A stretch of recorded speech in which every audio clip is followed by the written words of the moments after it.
Hare Krishna, Krishna Krishna, Hare Hare, Hare Rama, Rama Rama, Hare Hare.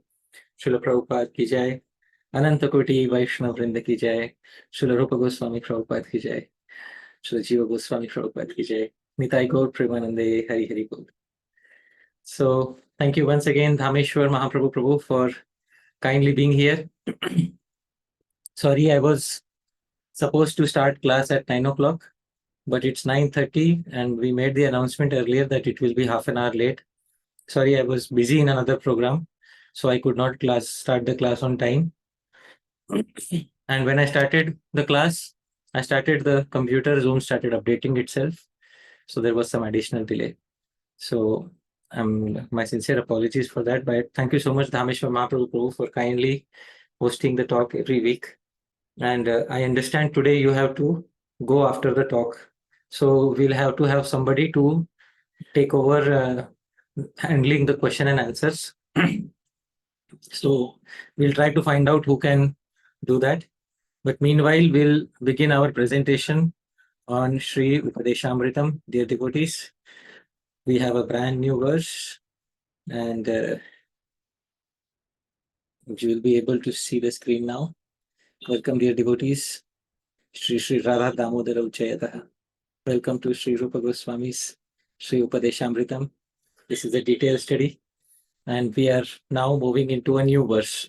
A new verse means we should have everything new. A new verse composed for Srila Rupa Goswami, some fresh design, new pramanas, everything new, so that in each and every verse we feel some newness in our learning of Śrī-Upadeśāmṛtam. You know, I could have, it would be very easy to put all the verses on white screen and black font. But what makes learning more easier is, and more interesting is, to see it presented through a variety of mediums. So therefore we keep changing the theme, the colors, everything in every verse. And some of you might have noticed that. And we have a fresh verse to offer to Srila Rupa Goswami Prabhupada. So there's a new verse to offer to Srila Rupa Goswami. Here is the verse, dear devotees. This verse is in the Anushtup meter, the standard meter of the Bhagavad Gita. I'll try to sing it. Shri Rupasya Padasvada, Shri Rupasya Padairiha, Bhavatyeva Sada Tasmat, Shri Rupasya Padam Shraye. In this world, Iha, the constant sweet experience, Sada Padasvada, of Shri Rupa Pada, the feet of the beautiful looking Krishna. So Shri Rupa refers to Krishna, Shri Yuktaha Rupaha Yasya, whose form is beautiful, endowed with beauty, that is Krishna, and his Pada, his feet. So the constant sweet experience of Shri Rupa Pada, the feet of the beautiful looking Krishna, happens certainly through Shri Rupa Pada, the wonderful Pada. Pada, second meaning is poetry, of Shri Rupa Goswami. Therefore, I take shelter of Shri Rupa Pada. Here the meaning of Shri Rupa changes. The lotus feet of Shri Rupa Goswami, dear devotees.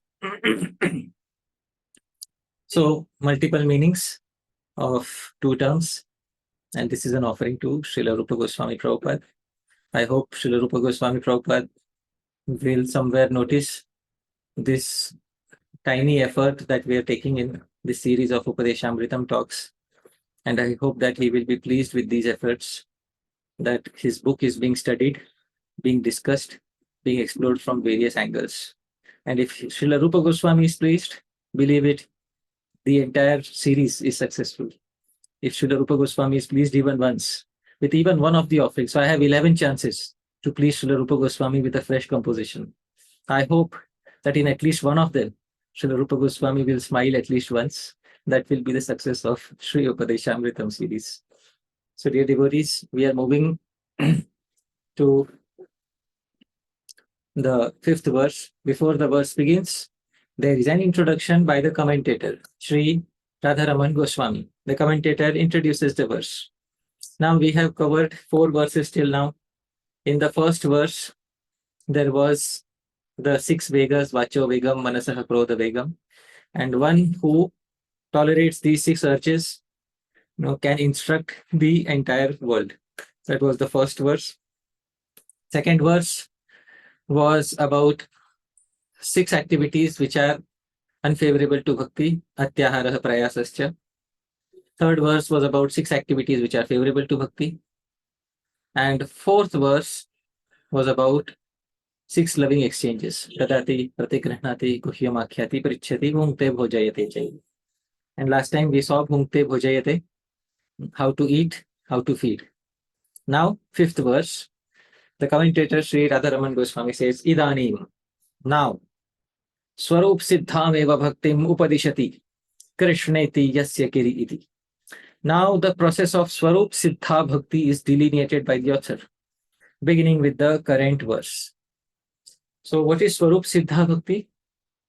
Svarup siddha means swarupenaiva siddha. Swarup means by her very nature, she is perfected. So you don't need to do anything else to that bhakti to add perfection. That bhakti, activities of bhakti which are perfect in themselves, are called svarup siddha bhakti, which means direct activities of devotional service. Shravanam, Kirtanam, Vishnu, Smaranam, Padasevanam, Archanam, Vandanam, Dasyam, Sakhyam, Atmanivedanam. So these are known as Svarup Siddha Bhakti. If we perform Shravanam, Kirtanam, we don't need to separately offer these activities to Krishna in order to sanctify them. These activities in their very Svarup, in their very nature are Bhakti. So we don't need to dovetail them in order to make them Bhakti. Therefore, they are known as Svarup Siddha Bhakti, direct activities of Bhakti. Short and sweet, the commentator wants to say that now direct description of Bhakti is about to begin with this verse, dear devotees. Till now, we discussed a lot about what is favorable to Bhakti, what is not favorable to Bhakti, what to do in Bhakti, how to treat, how to have loving relationships with devotees. But now let's speak about the main subject matter, which is Bhakti. And so, from this verse onwards, the direct description of Svarup Siddha Bhakti is going to begin. Now, somebody may ask, if the direct description of Svarup Siddha Bhakti is going to begin, then this verse should be speaking about activities of Bhakti. When in fact, this verse is not speaking so much about direct activities of Bhakti, but it is speaking about how to honor devotees, how to offer respect to different devotees. So then, what is Bhakti in that? So there is Bhakti because honoring devotees is also Bhakti. Honoring Krishna is Bhakti. Honoring Krishna's devotees is also Bhakti. Krishna Anushilanam. Srila Rupa Goswami has defined Bhakti as Krishna Anushilanam. Direct service to Krishna or Krishna Sambandhi Anushilanam. Direct service to any entity related to Krishna. So here we are learning Krishna Sambandhi Anushilanam. Service to devotees who are related to Krishna. And therefore, this is also Bhakti. Therefore, Svarup Siddha Bhakti, activities of Bhakti are beginning in this verse. Dear devotees, pay close attention. Now, no indirect offering to Bhagavan, just direct devotional service and its activities are going to begin. So, this is the 5th instruction by our revered Srila Rupa Goswami Prabhupada. This verse I will try to sing, then I will explain the meter and the details behind it. Krishneti yasya giritam manasadriyeta dikshasti chet pranatibhischa bhajantamisham Shushrushaya bhajana vigyamananyamanya Nindadishunya hridamipsita sangalabdhya. This is the 5th instruction. Now, we might have noticed the meter has changed. Yes, this is a different meter. I was singing in a different tune. This meter has 14 syllables per line. And the name of the meter is Vasanta Tilakam. How are there 14 syllables in a line? Let's take the first line. Because sometimes I'm explaining these details and sometimes we don't understand how do we count the syllables. So let's take the first line of this verse. And I have separated it by dashes. See the syllables.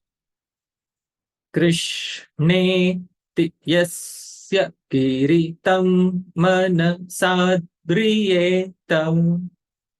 So you can see 14 syllables here. Some syllables I have marked in red.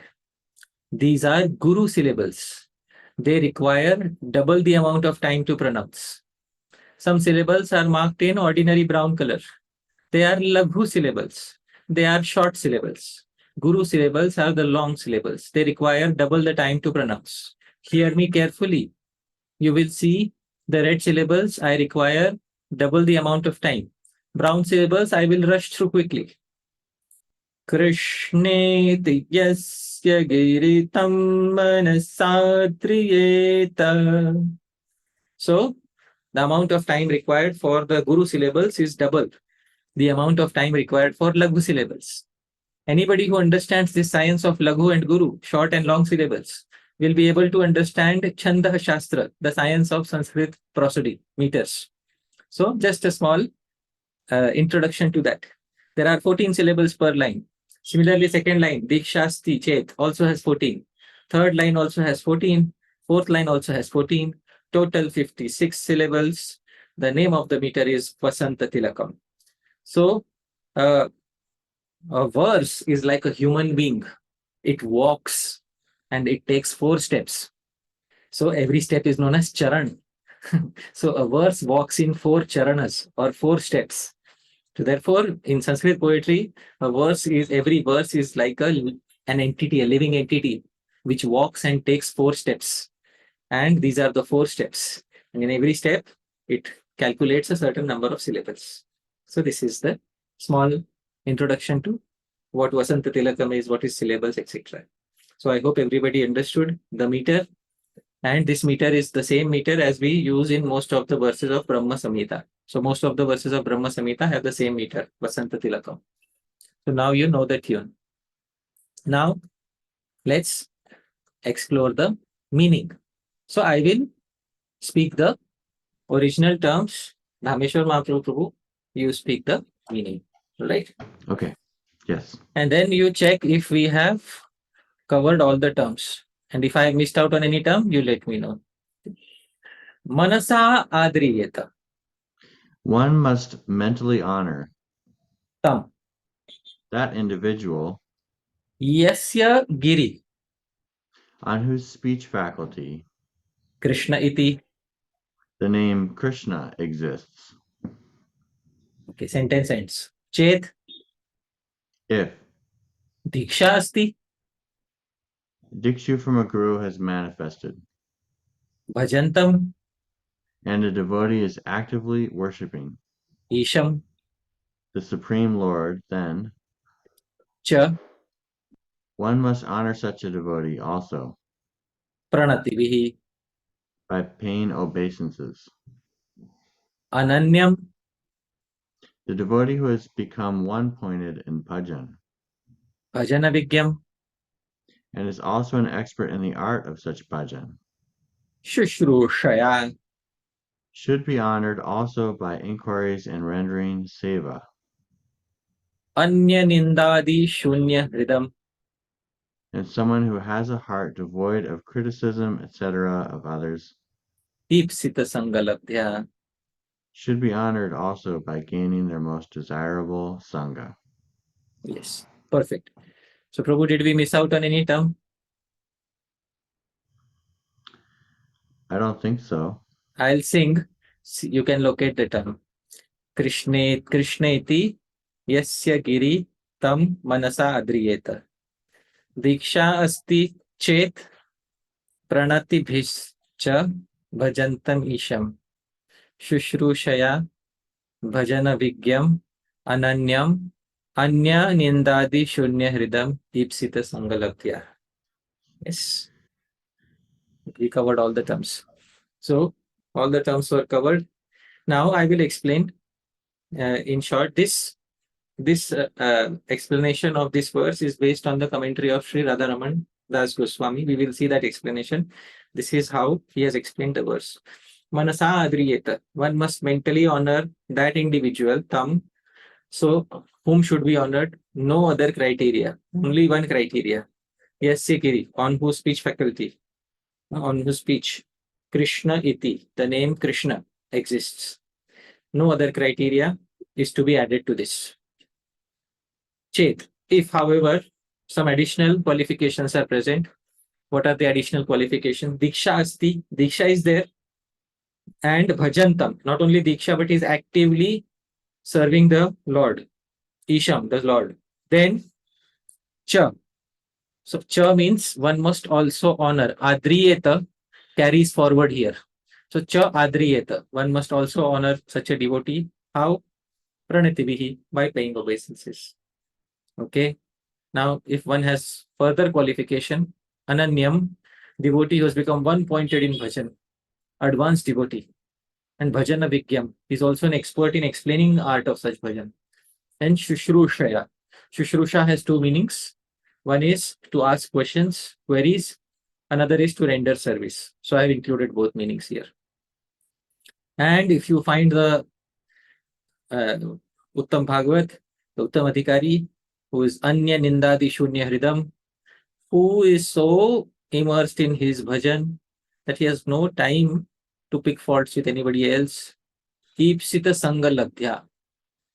Take as much association as possible from that devotee. Honor that devotee by taking constant association of that devotee. Because there is no other honor which that devotee is expecting. There is nothing which we can do. That devotee is not in need of any worldly honor.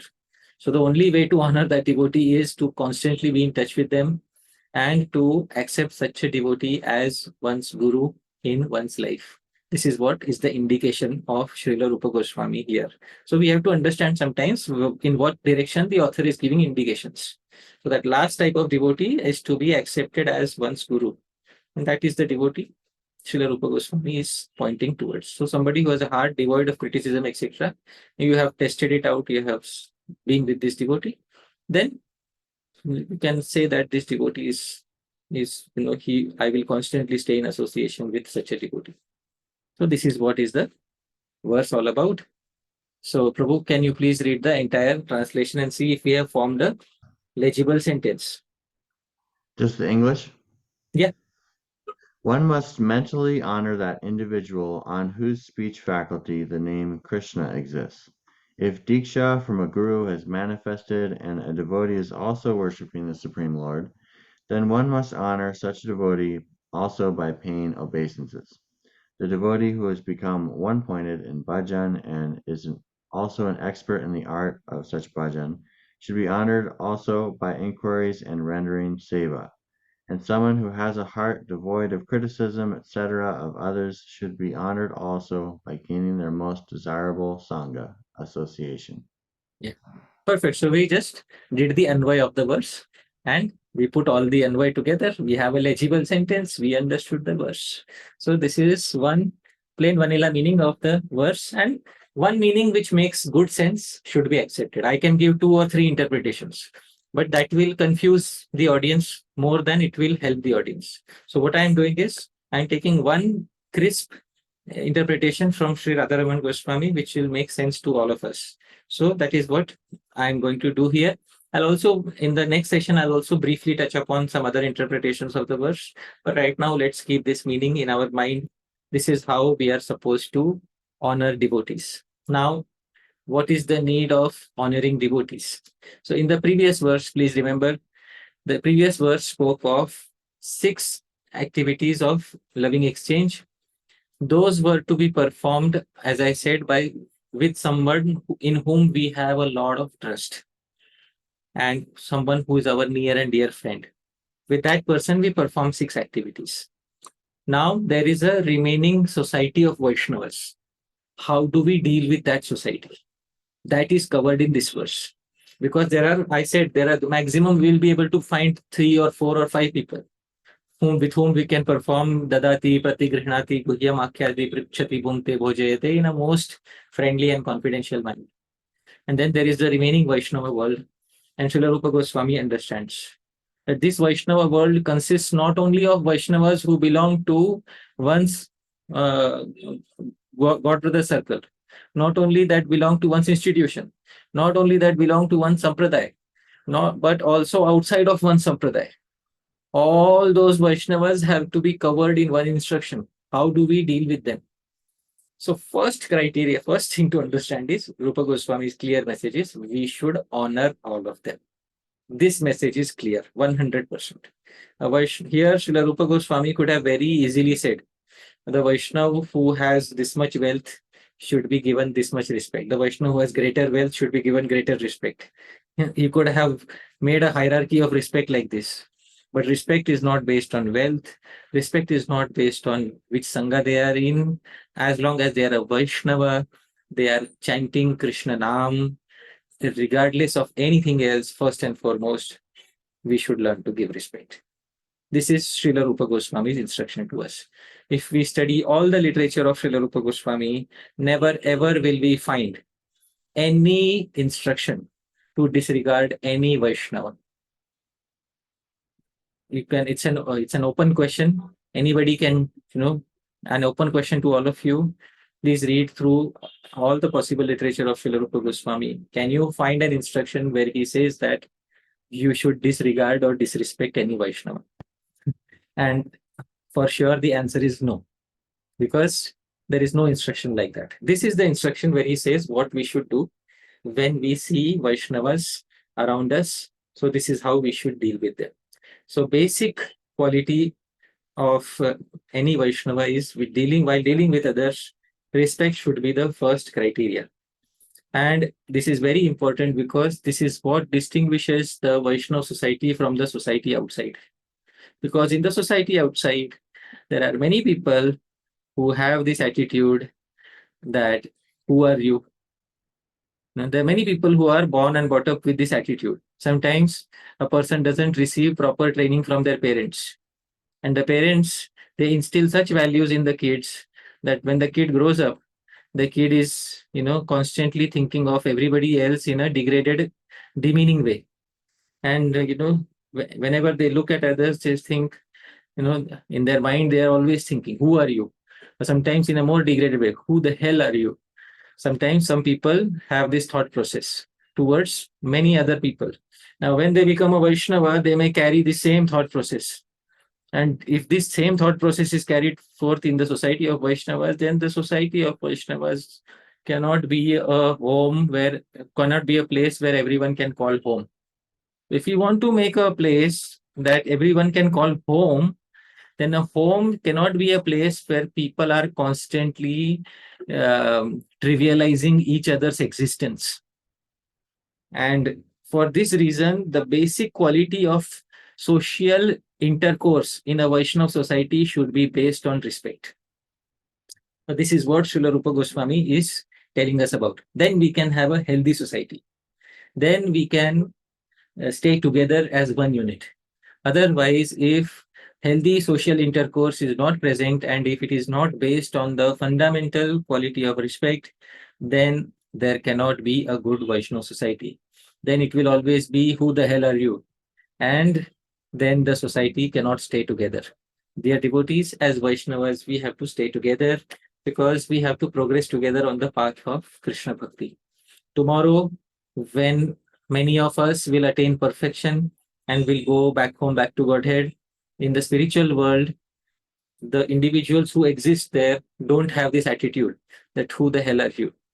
The individuals in that world, they are very broad-minded individuals. They do not look upon each other as members of a particular sect, a particular institution, a particular religion. The members of the spiritual world, they are directly related to Krishna. They all came from different sampradayas in the spiritual world. They all attained perfection in their respective sampradayas through their respective gurus, and they reached there. So it's often said that we have to try to bring the kingdom of God on earth as it is in heaven. The Christians often say, we should bring the kingdom of God on earth as it is in heaven. So we Vaishnavas should also bring the kingdom of Vaikuntha here on earth as it is present in the spiritual world. In the spiritual world, just as there is no function of trivializing others, similarly, in our society of Vaishnavas, this should not be there. This is the sum and substance of the verse. Moreover, different devotees should be given different levels of respect. There is a hierarchy in giving respect. So Srila Rupa Goswami is not of the philosophy that everyone should be given the same level of respect. Respect should be given, but depending on the different levels of advancement in their Krishna bhajan, different devotees should be offered different levels of respect. So this is what Sri Rupa Goswami wants to say. This is the commentary by Sri Radharaman Goswami. He says, Yasya giri krishneti tam manasayvadriyeta. The person whose speech faculty, giri means speech faculty. So on whose speech faculty has the name Krishna on it, manasa eva adriyeta. Mentally we should honor them. So such people should not even be mentally disrespected. They may belong to any sampradaya or any particular part of the world. As long as they have Krishna's name on their tongues, they should be honored mentally. Now, ched means yadi. Ched means if. Diksha asti, if diksha is seen in such a person, tada isham bhajantam, and if they are also actively worshipping the Lord, tam pranati bhiratriyeta. Then also, so not only should one mentally honor such a person, but also gets added, but also by paying obeisances to them. Obeisances are paid through manasa, vacha, karmana. Manasa means through the mind, vacha means through the speech, Hare Krishna, and karmana through the body, through the actions. So kaya, vacha, manasa, one should pay obeisances to them. Then further, ananyam bhajana vigyam. If there is a one-pointed devotee who is learned in bhajan, tu shushrushaya adriyeta. So they should be honored by inquiries and rendering service. And anya nindadi shunya hridam tu ipsita sangha labdhya adriyeta iti. And a devotee whose heart is free from criticism, etc. of others should be honored by seeking their most desired association. He says, Atracha uttarottaram utkarsho gyatavya. So there is sequential increase of honor here. Uttar, sequential, utkarsha, increase of honor here. Now, he says, Adina dveshadi parigraha. In the term nindadi shunya, that his heart should be free from ninda, criticism, adi, etc. What does etc. refer to? He says adi, etc. in nindadi refers to envy. So his heart should also be free of envy, lust, etc. So basically, short and sweet, a devotee who has attained the stage of bhava bhakti or prema bhakti, that devotee should be honored by seeking out their most desirable association. We should serve them, and we should serve them in a nishkapat, in a non-pretentious manner, in order to get their qualities. And he quotes a verse of Bhagavatam in support. Taduktam, it is said, Sangaste Shvatate Prarthya Sangadosha Harahite. Bhagavatam 3:25-24. It says that Sangaste Shvatate Prarthya. Such association must be sought because Sangadosha Harahite. Such association counters the negative effects of material association and attachments. So in this way, he explains how to interpret the verse. All right. We'll go to the commentaries of Srila Bhaktisiddhanta Saraswati Thakur, Srila Bhaktivinoda Thakur in the next particular session. Today, I just want to establish the bhumika. Bhumika means the basis of the understanding for this verse is how to have a culture of respect in the society of Vaishnavas. The society of Vaishnavas should be based on culture of respect. Later, we will see how to give different levels of respect. But first and foremost, the basic principle is respect. See, I have always said that in the society of Vaishnavas, there is dynamic harmonization of opposites.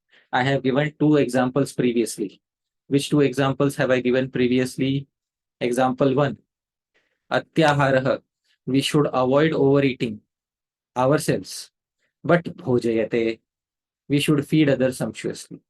So this opposite, dynamic harmonization of opposites should be there. So we don't eat too much ourselves, but we try to feed other Vaishnavas sumptuously. Another thing, Dan and Pratigraha. When I was explaining Dadati Pratigrinatu, at that time I said, we give generously, but we should be hesitant in and careful in accepting, especially large donations or any large gifts.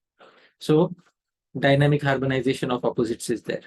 Similarly, there is Amanina Manadena. Chaitanya Mahaprabhu has explained. But don't expect any respect. At the same time, we can't say to others that because Chaitanya Mahaprabhu is saying Amanina, therefore you are supposed to be without not expecting any respect from me. So I will not respect you. No, no.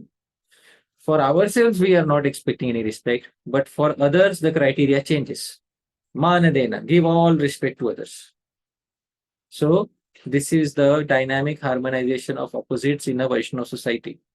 As I have said previously, Vaishnava society is based on dynamic harmonization of many opposing qualities. Because a Vaishnava society is somehow like Krishna. Krishna is also the dynamic harmonizer of opposite qualities. In Krishna's body, there are opposites. He is all pervading, yet he is limited in form. He is fierce, yet he is gentle. So in Krishna's own body, there is dynamic harmonization of opposites. Obviously, in the body of the society of Krishna's devotees also, there is to be dynamic harmonization of such opposites. And I have listed 3 opposites here. So, Amanina, Manadena. We should not expect for ourselves, but giving all respect to others. It is important to give respect to others. Somebody may say, why is it that others should be given respect? So it's important to give respect because respect is the currency which is really appreciated by those who are high-class people. Respect is the currency of high-class people. Shastra says this very clearly. It is spoken in the Garuda Purana, a very nice verse. Adhama dhanamichanti dhanamano hi madhyama uttama manamichanti mano hi mahatam dhanam. Adhama dhanam ichanti. The lowest in society desire only wealth. They don't want any, respect. They will earn wealth through any means. They will fall to any laws to earn wealth. They don't want respect in society. Adhama, dhanam ichanti, dhanama nauhi madhyama. The mediocre, middle class people, middle class means not financially, the mediocre people, they expect dhana manav, wealth and respect. They want a mix of both. Uttama manam ichanti. And the high class individuals desire respect and honor. Mano hi mahatam dhanam. Indeed, respect and honor is the wealth of the high class individuals. So if you see a high class individual, they always want to be respected in the society. They always want that society should respect them. Society should think nicely of them. So this is the currency that is desired by high class people in the society. And since a Vaishnava society is composed entirely of high class people, it's supposed to be composed entirely of high class people. Therefore, this is the currency that should be given freely, generously in the society of Vaishnavas. So this currency of respect should keep flowing in our society of Vaishnavas because this is the currency that is most appreciated by high class people. Mano hi mahatam dhanam. Respect is the currency of high class individuals. It clearly says. Now, moving ahead. Therefore, it is important that in the Vaishnava society, one should avoid misbehaving towards others. There are many individuals who think that on some pretext X or Y, we have the license to misbehave with others, especially in the society of Vaishnavas. This bogus thought process is rejected by Narad Muni in the Srimad Bhagavatam itself. Sri Narad Muni clearly says in the Srimad Bhagavatam, Naita drisha paro dharmo nranam saddharmamikshatam न्यासो दंडस्य भूतेषु मनोवाक्कायजस्य यः. This is naita drisha paro dharmo. People who want to advance in superior religion, saddharmam ikshata, are advised to give up all envy of other living entities. Nyaso dandasya bhuteshu. Danda means punishing somebody, troubling somebody. Nyaso, give it up completely. Bhuteshu. mano vak kaya jasya. So give up troubling others through the mind, give up troubling others through vak, through the speech, give up troubling others through kaya, through the body. So there is no religion superior to this. Narad Muni says clearly in Srimad Bhagavatam, this is the best religion to be practiced in general society. What to speak of practicing it in the society of Vaishnavas? So in the society of Vaishnavas, we have to ensure that through our mind, through our words, through our body, we try not to inflict violence upon anybody directly, indirectly, passively, passive aggressive way, active aggressive ways. In no way should we try to inflict violence upon others in the society of Vaishnavas. So this is Paro Dharma, Sad Dharma Michhatam. This is the superior religion for those who want to advance. And Prabhupada very clearly says there is no religion superior to this. With your devotees not disrespecting others and having a good attitude towards Vaishnavas is a very key factor of Sanatan Dharma. It's basic Sanatan Dharma. Do not misbehave towards others. No matter what superior qualities we may be carrying, somebody may be born in a good family, somebody may be very good looking, somebody may be very learned, somebody may be very dedicated to some seva.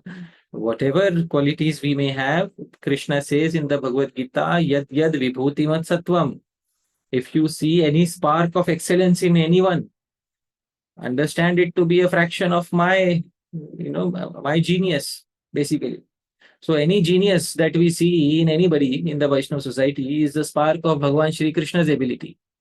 So what is there to be proud of unnecessarily about anything? Therefore, give up nyaso, give up dandasya bhuteshu, give up this mentality that because of my superiority, I will give trouble to others. If we give up this, there's no religion superior to this. We then understood what is Vaishnavism. Some people in the society of Vaishnavas also, they don't want to follow this instruction as it is. Yeah, Narad Muni has said this, but, and as soon as the but is inserted, after what Narad Muni has said, then what happens is our interpretation begins. So Shastra is not for such misinterpretation. Shastra is not meant for such, twisting. What Shastra has said, it is in front of you. That is what Shastra says. And to not add anything more to it. We are, as I said previously, we are not come to the society of Vaishnavas to be a police inspector. We have not come to the society of Vaishnavas to be a cleaner of the sewers. We have not come to the society of Vaishnavas to be the purifier of others. Dhāmeśvara Prabhu, do you know why I am here? I am here so that I can purify many people. If I have this mindset, then I am not a Vaishnava. So Srila Bhaktivinoda Thakur says about this, Ami to Vaishnava. If I think that I am a Vaishnava and my function is to purify others, then how will I become humble in the society of devotees? It's not possible. Therefore, dear devotees, with folded hands, whichever society, whichever institution, organized, non-organized, whatever form of Vaishnavism you are following, please follow the essence of this verse. There is no religion superior to this. When we meet any Vaishnava from any particular sampradaya, any particular institution, any particular group, please remember that in the Srimad Bhagavatam, the Vaishnavas used to treat each other very nicely, irrespective of sampradaya, group, guru, institution. Please remember this. In the Srimad Bhagavatam, how do the Vaishnavas deal with each other? That is the ideal for us. Not somebody's cooked up interpretation of Srimad Bhagavatam. What is given in the Srimad Bhagavatam, as it is, we should follow. Therefore, there are many people who do not accept Shastra as it is and who create many narrow isms within Vaishnava society. And based on that, they push away people by exhibiting disrespect. a person comes to a society of Vaishnavas in order to find Bhagwan, in order to find God. So he or she should not end up, feeling that this is just a collection of different shops that people have created. Will you purchase God from my shop? Will you purchase God from my shop? Will you become my prized and valued customer? If not, then your life has no value. Dhāmeśvara Mahāprabhu Prabhu, did you take initiation from the same guru that I took initiation from? No, I didn't. Better luck next life, Prabhu. So, this type of people, they push other people away through disrespect. In the society of Vaishnavas, you will find many such people who are distributing certificates of loyalty to others. Let me give a certificate of loyalty. Damodar Mahaprabhu, do you know who is a true Rupanuga? Prabhuji, do you know who is a true Rupanuga? Tell me the secret, Prabhu.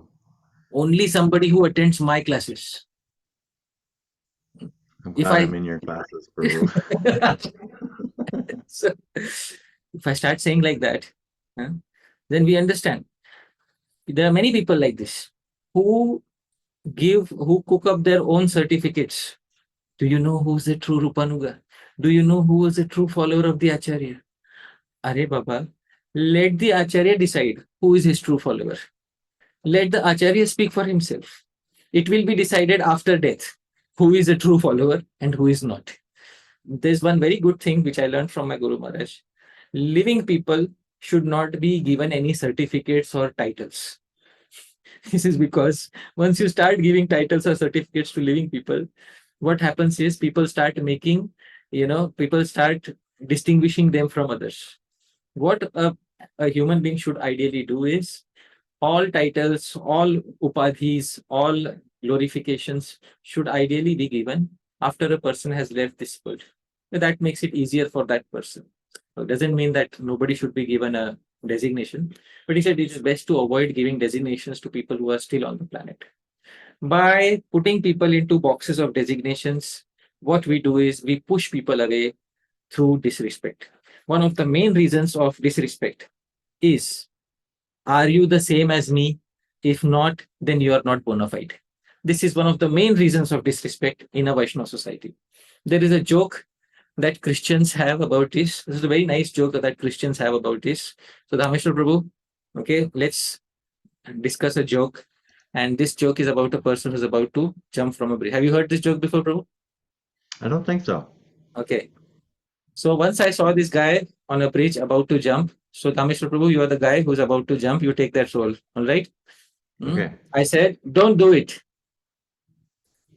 Nobody loves me. God loves you. Do you believe in God? Yes. Are you a Christian or a Jew? I'm a Christian. Me too. Protestant or Catholic? Protestant. Me too. Which franchise? Baptist. Me too. Northern Baptist or Southern Baptist? Northern Baptist. Me too. Northern Conservative or Northern Liberal Baptist? Northern Conservative Baptist. Me too. Northern Conservative Baptist Great Lakes region or Northern Conservative Baptist Eastern region? Northern Conservative Baptist Great Lakes region. Wow, me too. Northern Conservative Baptist Great Lakes Region Council of 1879 or Northern Conservative Baptist Great Lakes Region of 1912? Northern Conservative Baptist Great Lakes Region Council of 1912. Die, heretic. And then I pushed you through. So, you can get the sum and substance of what I wanted to say here. Are you a Rupanuga? In Rupanuga, are you Anuga of this Acharya? Are you an Anuga of that Acharya?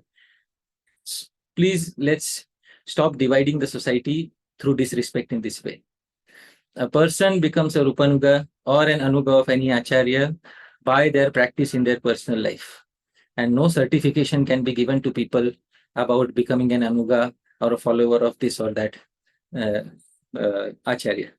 So, one big reason for disrespect in the society of Vaishnavas is when we start thinking that this person is not like us, and hence this person doesn't deserve our respect. This is one of the main reasons for disharmony in a Vaishnava society. And this joke is very, I often like to quote this joke because the subsect of the subsect of the subsect of the subsect of the subsect, if you're not a member of that, then you will not attain perfection. And according to, some religions, you will suffer in eternal hell. So this is not how we should become in our approach towards our Vaishnava Dharma. Sri Rupa Goswami's approach is so broad-minded. Rupa Goswami could have said, Krishneti yasya giri tam gaudiyam manasa adriyeta. So on whose tongue the name Krishna is, that Gaudiya Vaishnava you should honor mentally. He could have put the term Gaudiya anywhere in the verse. He had a lot of space to do that. But he never put any such criteria in the verse. By reading the author, we can understand the broad-mindedness of the author. Sri Rupa Goswami was so broad-minded. It said about him and others, Dhira Dhira Janapriyo. They are dear not only to those who are sober people, but they are also dear to those who are not so sober. So obviously, whatever he is himself exhibiting in his life, he is writing for all of us, and we should learn from it. Therefore, it's important that we should learn how to treat everyone nicely. Sri Vyasdev gives a beautiful formula in the Srimad Bhagavatam on how to avoid the attitude of who the hell are you? How to avoid that attitude in a Vaishnava society, how to live that perfect life in the Vaishnava society. This is the verse from the 4th canto.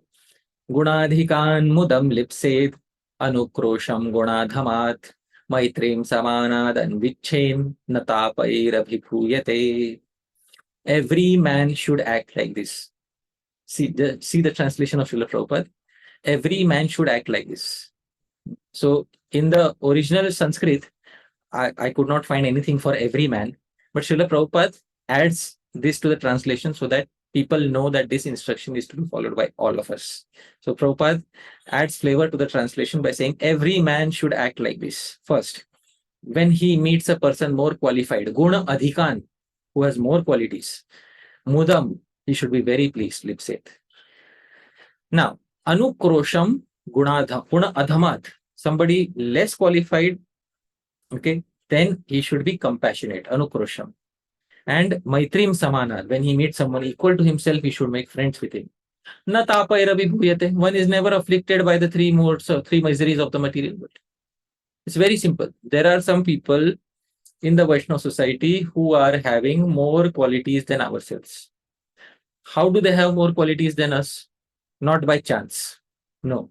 They have more qualities than us because they have done some piety in the past. Bhagwan wants them to have those qualities. Those qualities are manifested in their life by the arrangement of Bhagwan. As I said, yad yad vibhutimat sattvam. Krishna says in the Bhagavad Gita that any spark of excellence that you see in anybody is nothing but a small spark of my excellence. So don't think that this person has, it is something special in him. That is speciality is Krishna's speciality. So be happy that more of Krishna's speciality is manifesting through this person. If you find somebody who has lesser qualities, then become friend, become compassionate to them and help them elevate themselves. If you find yourself equal to somebody, make friends. Dadati pratigrinati guhyamakyati prichati. Try to do that with such a person and will not be affected by the threefold miseries of this world. Very simple.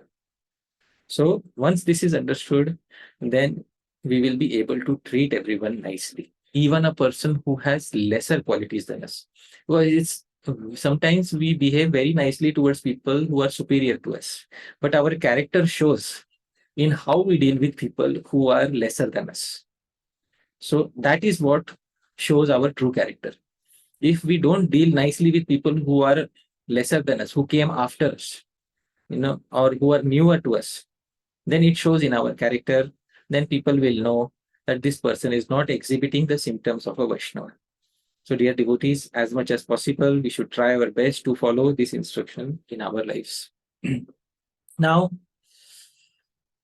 sometimes some individuals, therefore, should learn to be very careful Don't break relationships through harsh words.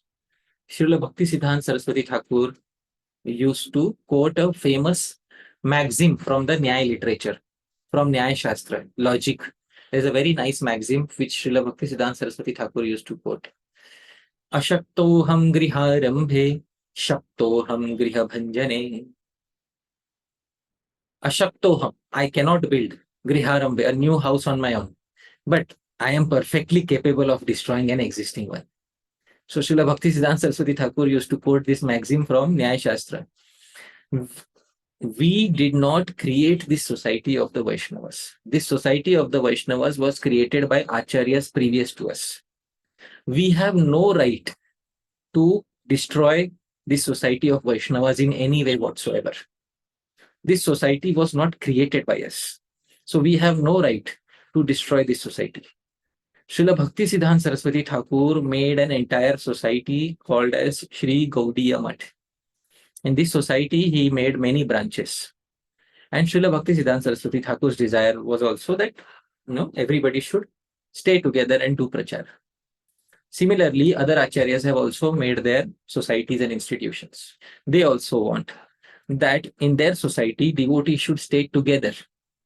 Now, devotees who have come after the acharya have absolutely no right of saying that, well, I cannot build my own society, but by my behavior, I will definitely cause split in the society of the Vaishnavas. So this is not appreciated. Srila Bhakti Siddhanta Saraswati Thakur used to give this maxim from Nyaya Shastra. I am not capable of building a new home, but I am perfectly capable of destroying an existing one. So this sort of behavior should not be exhibited by the Vaishnavas. In our dealings with the Vaishnavas, we should not exhibit any sort of violence. And Srila Sridhar Swami says that sometimes even leaders in the society of transcendentalists sometimes misbehave.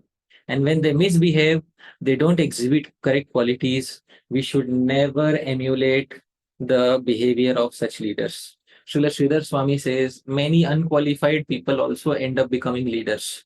Just because they end up becoming leaders of a particular society doesn't mean that we should follow all their unqualified character traits. This is the verse which Srila Sridhar Swami quotes in his commentary to Bhagavad Gita. Pramadino bahischitta pishuna kalahotsuka sannyasino pidrishyante daiva sandushita shraya. He says, Pramadino. In the society of transcendentalists, you will find many haughty individuals, proud individuals, bahischitta, whose consciousness is fixed on subjects other than transcendence. You will notice by looking at them, when they speak, their speech is not so much about Krishna Bhakti. Their speech is about something else. You will notice this in their speech. Not about direct svarup siddha bhakti. No. They think direct svarup siddha bhakti is something so high that we don't have to discuss it right now. Right now, we have to discuss something of other importance. So that if you see such a person, bahischitta, pishuna, their specialization is in critiquing others. Srila Sridhar Swami says, Kalaha utsukaha, very eager to begin a quarrel. Kalaha means quarrel. Utsuka means they have utsaha in beginning a quarrel. Sannyasinopi drishyante, daiva sandushita. Due to ill providence, their mood is polluted, and such individuals are also sometimes seen in the garb of sannyasis. The highest ashram is also seen, filled with people who, not filled, but sometimes having people with such characteristics. Why do some people, even though they are in the highest ashram, they behave in this way? It says, Daiva sandushita ashraya. Daiva, their ill providence is such, their mood itself is polluted from the very beginning. That is due to their ill providence. Sometimes the parents did not give a proper upbringing. Sometimes the previous birth is such that their mood itself is sandushita. Actually speaking, Srila Sridhar Swami is trying to say a person who is especially transcendentalists, especially amongst transcendentalists, those who are in the renounced orders of life, they are supposed to have least interaction with the society, and they are supposed to dedicate 100% to the cause of Krishna bhajan. But sometimes even Sridhar Swami saw that there were some sannyasis who were just busy fighting and quarreling over who is superior and who is inferior, who should get the first plate of prasadam and who should sit first in the row. We saw like this. So he says, sannyasinopi drishyante daiva santosh. Sometimes I see sannyasis also who are seen to have such qualities. So when sometimes if we see such a quality, we should know that this should never be emulated. No matter externally, that person may be decorated with many designations and may be considered to be a very big senior. But we should only emulate qualities if those qualities are aligned with Shastra, not otherwise. This will create a good Vaishnava society. Otherwise, we will have all the negative qualities in the Vaishnava society, which we don't want. I'm clearly giving the reference to this verse from where Srila Sridhar Swami has quoted. This is from his commentary to Bhagavad Gita 5.6. So devotees who are interested, they can see the context in which Srila Sridhar Swami is quoting this verse. So, dear devotees, sometimes we may see, because sometimes devotees are, even the leaders are behaving, what should we do? Arey Baba, you are supposed to behave nicely. Sometimes even leaders will be seen doing this. Should not become an excuse for us not behaving nicely. So that leaders are sometimes not behaving nicely, that is mentioned by Sridhar Swami. But let this not become an excuse for us not behaving nicely. So our leaders might not have behaved nicely with us. Let's not pass that down to others. There are many experiences that I have had in my life regarding this. I will share a few experiences. One experience was that once I went to a conference of Gaudiya Vaishnavas, which were organized in Calcutta. I was in that conference, and in that conference, it was organized by a Gaudiya Vaishnava institution. Not our ISKCON, some other institution had organized it. So in that conference, there were many Gaudiya Vaishnava sannyasis, and I was sitting in the audience, and they had invited one professor from the University of Kolkata who was specialized in Gaudiya Vaishnavism. So first, the sannyasi came to the podium and he started speaking. And the sannyasi then said on the podium, "My dear sannyasis, brahmacharis, and others, welcome to the conference." So he put everybody else in others. And he said like this, sannyasis, brahmacharis, and others. So that professor who was sitting there, he did not like it at all. He has studied Gaudiya Vaishnavism for 30 plus years. When it was his chance to speak, he came to the podium and he said, "My dear brothers and sisters, followers of Sri Chaitanya Mahaprabhu." This is how he welcomed everyone. Then he said, some time ago, there was a welcome address where people were divided by saying, "Dear sannyasis, dear brahmacharis, and dear others." This sort of a mood is completely against the mood of Sri Chaitanya Mahaprabhu. And then he gave a long lecture on how Sri Chaitanya Mahaprabhu sees devotees. And he quoted this verse, that how seniority should be. Krishneti yasya giritam manasadriyata dikshasti chet pranatibhischa bhajanta nisha. He had studied Rupa Goswami's words. So I liked it very much that this particular individual, he put things in place according to Shastra, and he did not distinguish like this in order to create divisions within the society of Vaishnavas. So obviously, sannyasis have greater respect, but it should not be made so obvious on each and every occasion. On many occasions, we should also highlight the similarities between all the Vaishnavas. So in this way, many personal experiences were there which taught me a lot. Okay, one experience which I had, one more experience I would like to say. One time I was carrying a book in my hand. Somebody asked me which book this is. So I said, "I'm translating a Sanskrit literature." I said, "Which literature are you translating?" I said, "I'm translating, there is a Vaishnava poet from the 19th century, a very nice devotee poet. His name is Sri Hari Suri. I'm translating his works." So the immediate question that I was in Vrindavan, and this person who was hearing was basically in the renounced order. The immediate question he said is he bona fide? Is he from our sampradaya? So when I heard this, I kept quiet. The reason for keeping quiet is I knew that a distributor of certificates is here. So I should not, I don't want Sri Hari Suri to get a certificate from this person because he's self-certified in my opinion. He doesn't need the certificate of somebody else. If we read his poetry, we will see the certification that Bhagwan has given him. Such people don't need certificates. They are known as Sarva Tantra Swatantra, free of all external certification. But still this person asked, I kept quiet. 1 year later, something happened. Poetic justice happened. Poetic justice.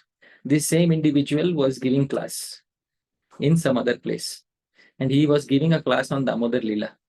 And Damodar Lila, he said, well, the milk started boiling. The milk started boiling because the milk wanted to commit suicide. And after the class, you have heard this Damodar Dhāmeśvara Prabhu that the milk committed suicide? Yeah. Yeah. So all of us have heard. In our society, everybody has heard milk committed suicide. After the class, somebody raised their hand. Not me, somebody else raised their hand and said, Maharaj, which Acharya has said that the milk committed suicide? So he said, well, it's a popular, everybody in Vrindavan accepts this realization. It's very popularly quoted. This Maharaj quoted it, and that Maharaj quoted it. I will give you links of their lectures. He quoted it. That's okay, Maharaj. But which Acharya gave this realization? At that time, he could not point out immediately. So the question started floating around. Which Acharya, which Acharya? Finally, one day, I was asked to speak on that same particular place. The topic was not Damodar Lila, but I ensured because that same personality was there in the audience. So I ensured that I brought up the topic. And in that presentation, I said that, we might have heard sometimes that the milk started boiling, and we might have heard that the milk contemplates suicide. This realization, which is accepted everywhere in Sri Vrindavan, quoted so many times, came from the pen of a very learned devotee named Sri Hari Suri, who had one darshan of Bhagwan Shri Krishna. After having a darshan of Shri Krishna, Bhagwan gave him this realization in his heart. He wrote many verses of the Srimad Bhagavatam on the Srimad Bhagavatam 10th canto. The milk committed suicide, and these are his direct words. Yannam smritirapyalam vidhunute santapamasya prabhor agre tapamupaimi tadhigitimam matvagniyane paya udyuktam bhavatityavekshya harina sarveshwarenaiva tat satyananda yashodayekshitamiha kariti manyamahe. Pristine Sanskrit, not a single mistake, free flowing like iodized salt. Beautiful poetry. He says, the milk was thinking, the boiling milk thought, Yannam smritirapyalam, here is the Lord, by remembering whose name, forget about seeing him, simply by remembering his name, all the burning heat of this material world is driven away. Yet the milk is thinking, I am the only one who is still burning in his personal presence. Fire upon me and my existence. Seeing that the milk was thinking in this way and contemplating suicide by jumping into the fire, the Lord made arrangements for Yashoda, the personification of truth and joy, to see and rescue that spilling milk. So in the end, he says that Bhagwan doesn't want any devotee to commit any act of self-harm. So, seeing that this devotee was about to commit an act of self-harm, he engaged Mother Yashoda. It was not Mother Yashoda who left Bhagwan Krishna. The secret is that it is Krishna who arranged the milk to be saved from committing suicide. So, the fault is taken away from Mother Yashoda and the fault is placed not on Mother Yashoda. So, this is how he, protects Mother Yashoda from gaining the fault that she cruelly left her child. So there's a reason why the realization was quoted. So then I quoted this in the class. And therefore, there are many personalities who may not belong to the same sampradaya as us, who may not belong to the same school of Vaishnavism as us. But Krishneti Yasya Giri, as long as they have Krishna on their mouths, Tam manasa adrigeta. Give respect to them. Sometimes we say, oh, there are 4 sampradayas, and in 4 sampradayas, only these people will go back home back to Godhead. Others will never go back home back to Godhead. So, dear devotees, those 4 sampradayas are the rule. There are many exceptions also. Devotees who did not belong to any of the 4 sampradayas but went back home back to Godhead. Dhāmeśvara Mahāprabhu, I'm giving examples. Okay, tell me if these devotees went back home back to Godhead or not. Right? First devotee.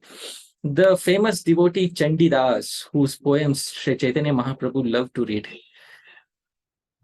Yes.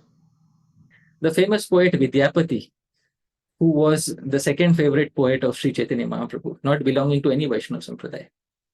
Yes. Sri Jaidev Goswami, who doesn't belong to any of the 4 Vaishnava Sampradayas. Yes. If these personalities went back home back to Godhead without being in one of the 4 Sampradayas, so the reason is that Bhagwan himself is very open-minded about people who approach him. They have all accepted a guru, no doubt about it. But the guru may not have been in that particular sampradaya which we like. So just because the guru is not from a sampradaya of our liking doesn't mean that Krishna doesn't accept them. Krishna is very broad-minded, and Krishna accepts Vaishnavas from all different sampradayas. In fact, Krishna accepts worship of all particular people in whatever way that they do. There is a very nice song by Srila Bhakti Vinod Thakur. I would like to quote this song, and this song is a wake-up call for anybody who is thinking that I'm superior to others because I am initiated in this sub-branch of this sub-branch of this sub-branch of this particular sampradaya. So this kirtan is by Srila Bhakti Vinod Thakur. I am sharing my screen, and devotees can kindly have a look at this kirtan. Very, very nice kirtan. I'll very quickly speak the words. Keno ar koro dvesh videshi jana bhajane. Bhajanera linga nana deshe nana jane. Why do you continue to hate the way the Lord is worshipped by people of other lands? Bhajanera linga nana. There exists a number of authentic ways to worship God. Nana deshe nana jane. According to customs of different people living in different countries. Keho mukta kache bhaje. Keho hatu gadi puje. Keho va nayana modi thake brahma aradhane. Some people worship the Lord in untidy or careless manner. Some worship him by bending down on their knees. Some close their eyes. Some worship his impersonal Brahman aspect. Keho yoga sane puje. Keho sankirtane maje. Some people worship by assuming yoga postures, and some immerse themselves in sankirtan. But Sakyale Bhajiche say Ekmatra Krishna, then all of them worship that one and only supreme treasure, Lord Krishna. Atayeva, therefore, Bhratru Bhave Dhako, stay in a mood of brotherhood. Sabe Susad Bhave, stay in a mode of transcendental friendship. Hari Bhakti Sadhu Sada. In the end, aim for bhakti towards Bhagwan. But whatever sampradaya you might have chosen, Jivane va marane, whether situation in life or death. So, this is the mood of the broad-minded Acharya. This is from Srila Bhakti Vinod Thakur's Gitavali, this song. Keno ar karo dvesh vijayi janama. This is the mood, and the mood of the Acharyas in the words of the Acharyas. Nothing more, nothing less. This is what we should try to follow. So, dear devotees, this is what I would request all of you to also try to develop. That let's try to have an attitude towards other Vaishnavas that is consistent with the attitude of Srila Rupa Goswami. Ideal behavior of a devotee, of a gentleman, is described in the Subhashit Shastras. Anukurutah khala sujana agrima paschatya bhagayo suchya vidadhati randrameko gunavananyastu pidadhati gunavananyastu pidadhati. He says, the ruffian, khala, and the saintly soul behave exactly like the front and rear portions of a sewing needle. The former, that is the ruffian, is like the front portion of the needle, creates division, whereas the latter is like the back portion of the needle, which keeps patching up all the divides. Dear devotees, it is up to us. What do we want to become? Do we want to become like the front end of the needle, creating divisions in the Vaishnava society? Or do we want to be like the back end of the needle, patching up any possible differences in the Vaishnava society? It is up to us. The next generation is us. It is up to us how we live our life as Vaishnavas. So our life of as a Vaishnava should be to bring other Vaishnavas close to each other, or let all Vaishnavas come together in a mood of friendliness. There will always be differences of opinion because of cultural differences, habits are different, food habits are different, many differences are there. But if on one hand we say that we want to make a society which everybody in the world can call home, and if on the other hand we say that only those people who take initiation from my guru are going to go back home, back to Godhead, then how do both of these things go together? Dhameshwar Prabhu, do these things go together or do these things not go together? No, they're actually mutually exclusive. Mutually exclusive. So on one hand, on the Vyasasans, we are saying, oh, we want to build a home for everybody in the world. But everybody in the world comes with their own baggage. Everybody in the world comes with their own cultural package. Now, you are born in the United States of America. Your habits are different from my habits. I'm born in a different place. If we have to stay together under one roof, obviously, we can't force each other's habits on each other. So, while understanding that different devotees have different habits, different culture, etc., keep a mood of respect towards each other. And what is the best way to keep respect? Only one criteria. Krishneti yasya giritam manasadriyet. If that person has Krishna on his tongue, he is worthy of our respect. No other criteria is added. Today, I just explained this one part. Krishneti yasya giritam manasadriyet. This only one part. If that person has Krishna on his tongue, he is worthy of our respect. That's all, nothing else. Somebody may be initiated also, by some other guru whose sampradaya may not be having such a pure understanding of Bhagwan or Shakti or like us. Still, as long as they are having Krishna on their mouth, some basic level of respect should be given to all. No disrespect to anybody. Therefore, finally, leave behind an aroma of affection. Wherever you are, once you leave a place, once you leave this world, leave behind an aroma of affection behind you. Let the world remember you like a person who brought people together, brought Vaishnavs together. Let the world not remember you like a person who caused a divide, a fight, amongst Vaishnavas. Anjalisthani pushpani vasayanti karadvayam aho sumanasam pritir vama dakshinayo saman. A flower held by an individual makes both palms, left and right, equally fragrant. The flower doesn't distinguish between left and right palms. Such is the affection of gentlemen. It is equal towards both types of people, left and right. Vama Dakshina. In Shastra, left means somebody whose nature is strict and strong and slightly angry. That not the modern definition of left wing and right wing. So, left is somebody whose behavior is strict and strong. Dakshin is who is more softer in behavior. So that is Vam and Dakshina. So both types of people should be given same affection by a person who is a gentleman. Dear devotees, with this, I would like to, say that please always keep this in your mind, that Krishneti yasya giritam manasadriyata. That some people, irrespective of which sampradaya they are going to go back home, back to Godhead, because Krishna wants them to go back home, back to Godhead. Please remember, let's Sri Jaydev Goswami, Sri Vidyapati, Sri Chandidas, all of these individuals, irrespective of the sampradaya that they appeared in, they went back home, back to Godhead. Yes, we should select a bona fide sampradaya. We should be in one of the four sampradayas. We should be followers of Sri Chaitanya Mahaprabhu. We should be Rupa Nuga. We should be Anuga of the Acharya whom we are initiated by. At the same time, while behaving towards others, we should have an open mind. While dealing with others, we should have the open-heartedness that Srila Rupa Goswami had. Otherwise, we will be reduced to that Christian joke where, if you are not in the same 1872 or 1932 league, then you will be subject to eternal hell. So that should not become the condition of our society of Vaishnavas. Dear devotees, with this, I would like to kindly offer this entire presentation to a very nice Vaishnava who recently left us, who united our society through Kirtan, His Holiness Kadamba Kanan Maharaj. Everybody remembered him because of his kirtan, which united so many devotees. And he recently has left us to continue his service towards Srila Prabhupada. So I'd like to offer this particular talk on Śrī-Upadeśāmṛtam in his sacred memory. Thank you very much. Yadatra skhalitam kinchit vidvamsah purayantu tat. Yadatra saushthavam kinchit tat guroreva mene. Yadatra skhalitam kinchit. If there's any mistake, vidvamsah, you're all learned people, purayantu tat. You kindly correct the mistakes. But yadatra saushthavam kinchit. If there's anything nice in the presentation, please remember tat guroreva me nahi. It belongs to my Gurujanas, doesn't belong to me.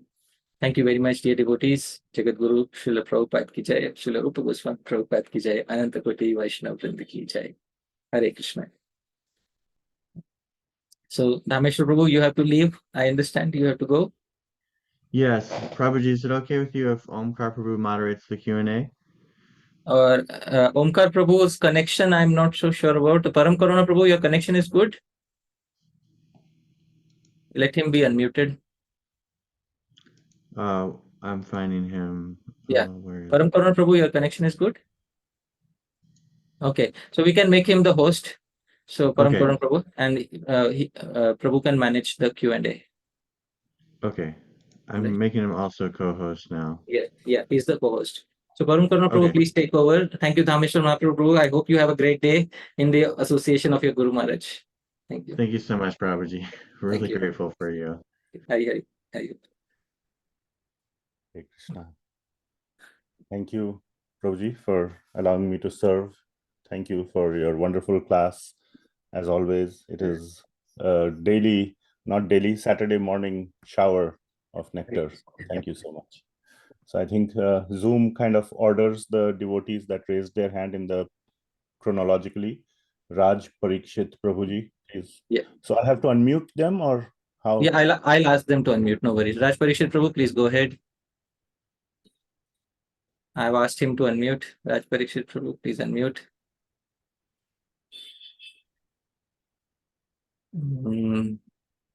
I think he's not able to unmute. We'll wait for him to unmute. Let's go to next Manjari Mataji. Let's ask Manjari Mataji. Hare Krishna, Mahāprabhu Obeisances. Thank you for this amazing, wonderful session again. I'm so happy that I found out about the boiling milk coming from Hari Suri Prabhu. I also heard this pastime so many times and never found the source, so that was wonderful. My question is connected to the commentary of Radharaman Goswami, where it says that at one point the devotee learned in bhajan should be honored by inquiries and rendered service. Yeah. Could you elaborate on honoring someone with inquiry? Yeah. So, in the Bhagavad Gita, like it is said, tad vidhi pranipatena pariprashnena sevaya. So, Krishnete yasya girtam manasadriyeta. So mentally we offer respect to somebody who is chanting Krishna. Dikshasti chet pranatibis. We offer pranam. Pranipat is done to them. Bhajantam isham sushrushaya bhajana vidyam. And then we do pariprashna and seva also. So remaining two are covered in Shushrusha. So that sequence of Bhagavad Gita, Pranipat, Pariprashna and Seva, is somehow stitched into this verse of Upadeshamritam. I was going to bring that secret next time, but the secret is open now. But I'm happy that your query brought this secret out in the open. So Tadvidhi Pranipatena Pariprashnena Sevaya. See, all Vaishnavs are gurus. So all Vaishnavs should be offered some function that we offer to the Guru. We offer three functions to the Guru: Pranipat, Pariprashna and Seva. So all Vaishnavs should be given at least Pranipat, pranams. Some Vaishnavs should be also given Pariprashna. And some Vaishnavs should be given complete Seva and made our Guru. So that is what is. I hope this satisfies the query. Yes. Thank you very much. Thank you. Thank you. Hari Hari. So next we have Deepayan Prabhu. Yeah. Hare Krishna, Prabhuji. Thank you for today's class. Prabhuji, this the shloka from Garuda Purana, I think, the currency of respect, which I didn't understand that. Could you explain that? What the high class society, the members, they are like, they value respect, or what does it mean? Because Amanina is also there, so I couldn't understand that. See, in a society, there are some individuals who are very low class. They live only for money. The aim of their life is money. That is what they live for. So finally, if you ask them at your deathbed, what do you want? They say millions of dollars. And do you care how you earned it? No. I don't care how I earned it. If by stealing from others, if my reputation is spoiled, no worries. I just want to have money and a good time in life. Lowest category of people. Mediocre people, they also want money, but they want a good image in society. Because a good image in society means you are leaving behind a good legacy, a good example for others to follow. That is mediocre people. They want money plus a good image in society. High class people, they want to have that good image in society. Now, amanina means you don't expect respect, but doesn't mean that you should not have you should not have a good status as a sadhu in a society. You should be respected as a sadhu in the society.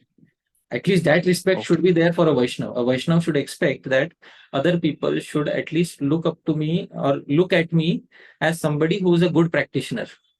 Some Vaishnavas are avdhuts, they don't even care for that. But majority of the Vaishnavas, they want to have that other people should see us, perceive us as sadhus. And that is the currency that, they want to earn in their lives. So that is what it is. I hope it is clear. Yes, Prabhuji. Thank you. Thank you, Prabhuji. Next, we have Kaushik Chetiyar Prabhu. Hare Krishna, Prabhuji. Dandavat Pranam. Thank you very much for the wonderful class, Prabhuji. So it was very clear about how to respect each Vaishnava. So I had one question about like when it comes to preaching, for example, like if you have to inspire people who are like maybe following some sampradaya or we see many people follow different paths also, but if you have to inspire them to like Krishna Bhakti as taught by Chaitanya Mahaprabhu, so how we can ensure to explain it in such a way that they are inspired to come. At the same time, we don't disrespect their parampara. So what are the steps to be taken in that project? If you can clarify. Yes. Yeah. If a particular individual is, you are saying about somebody is already initiated in another Vaishnava Sampradaya? May not be initiated, Prabhuji, but like following from family custom. Yeah. So somebody may maybe be other religions also sometimes like. Sure. Yes, Somebody may be following another Vaishnava Sampradaya, or they may be by family custom, they may be following other modes of worship. So we should always tell them about Srimad Bhagavatam first, Srimad Bhagavatam, and how Srimad Bhagavatam is the best literature which explains about the absolute truth. So Srimad Bhagavatam is a non-sectarian literature, Nirmatsaranam Satam. All non-envious people will appreciate Srimad Bhagavatam. So that is first thing is we should tell them which Supreme Lord are we, pointing towards. Let them be convinced about Krishna. So first is, are they convinced about Krishna? Second, are they convinced about worshipping Krishna in a specific mood as a servant, as a das? Then third level is, are they convinced about worshipping Krishna in a specific paddhati, mode of worship that is given by the 6 Goswamis? All of this is about convincing them. Convincing somebody is different from drawing borders. Convincing somebody is, see, this is Sri Rupa Goswami's Bhakti Rasamrit Sindhu. This is how he tells us to worship Krishna. This is his understanding of Krishna. This is Jiva Goswami. This is his understanding of Krishna. Then he will read Jiva Goswami. He will read Rupa Goswami. He will see the superiority. By his open-mindedness, he will see the superiority of their writings.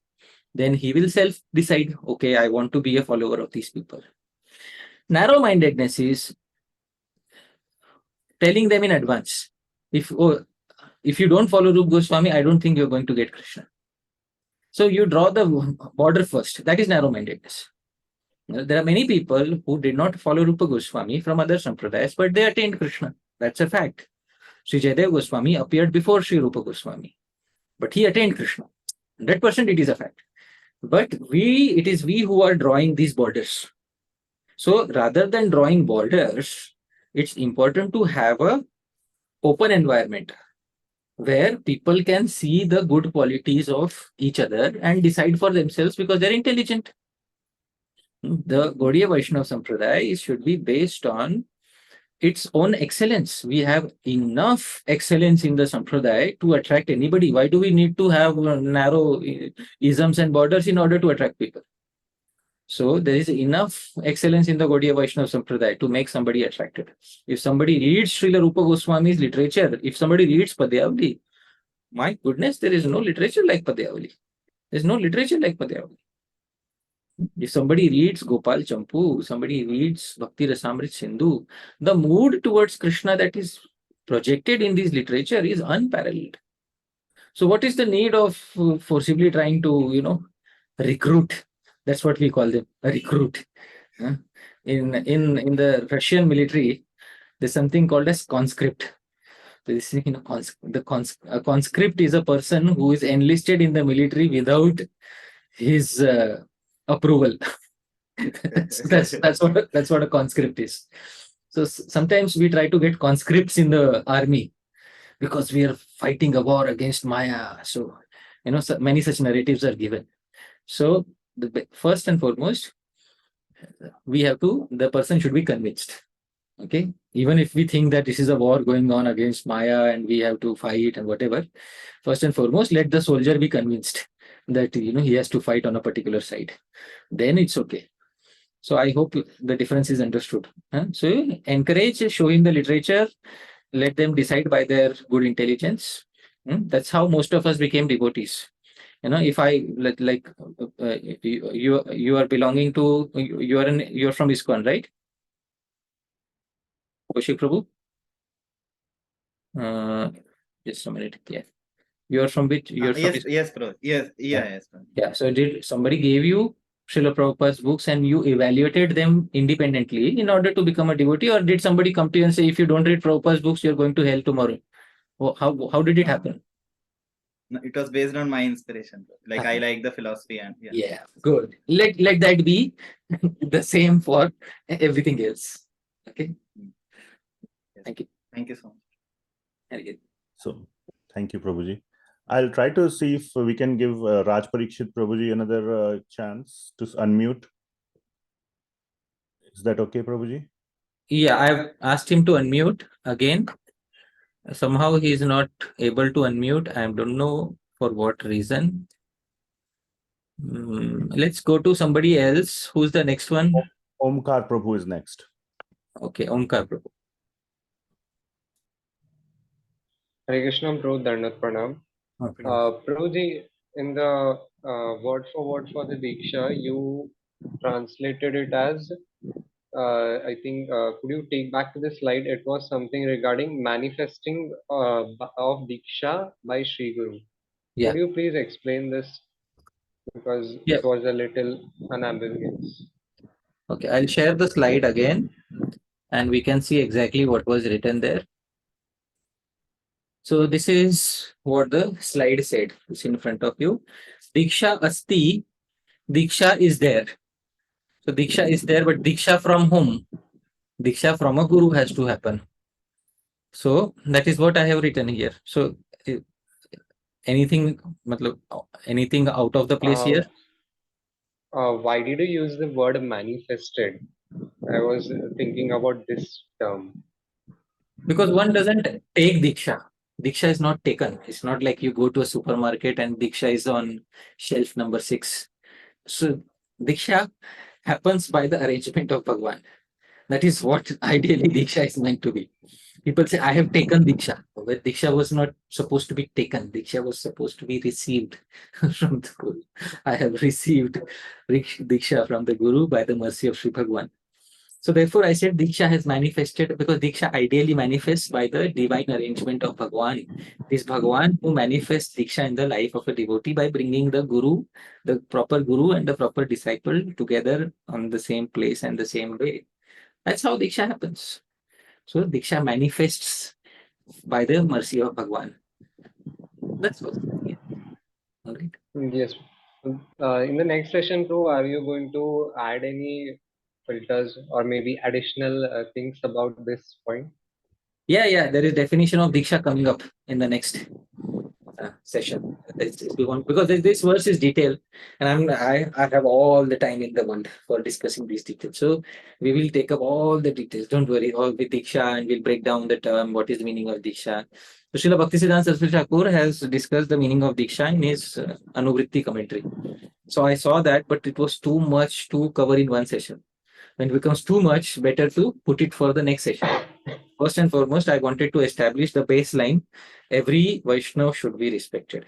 The sum and substance of today's topic is every Vaishnava from every sampradaya on whose tongue the name Krishna exists, without adding any other considerations. Because Sri Rupa Goswami did not add any other considerations. Therefore, without adding any other considerations, every Vaishnava from every sampradaya and every branch, sub-branch should be respected. This is the basic behavior criteria. If I have managed to drive this point today, today's talk is successful. That's all. Yes, true, definitely. Thank you. Thank you, Prabhuji. Next, we will go to Ananga Mohan Prabhuji.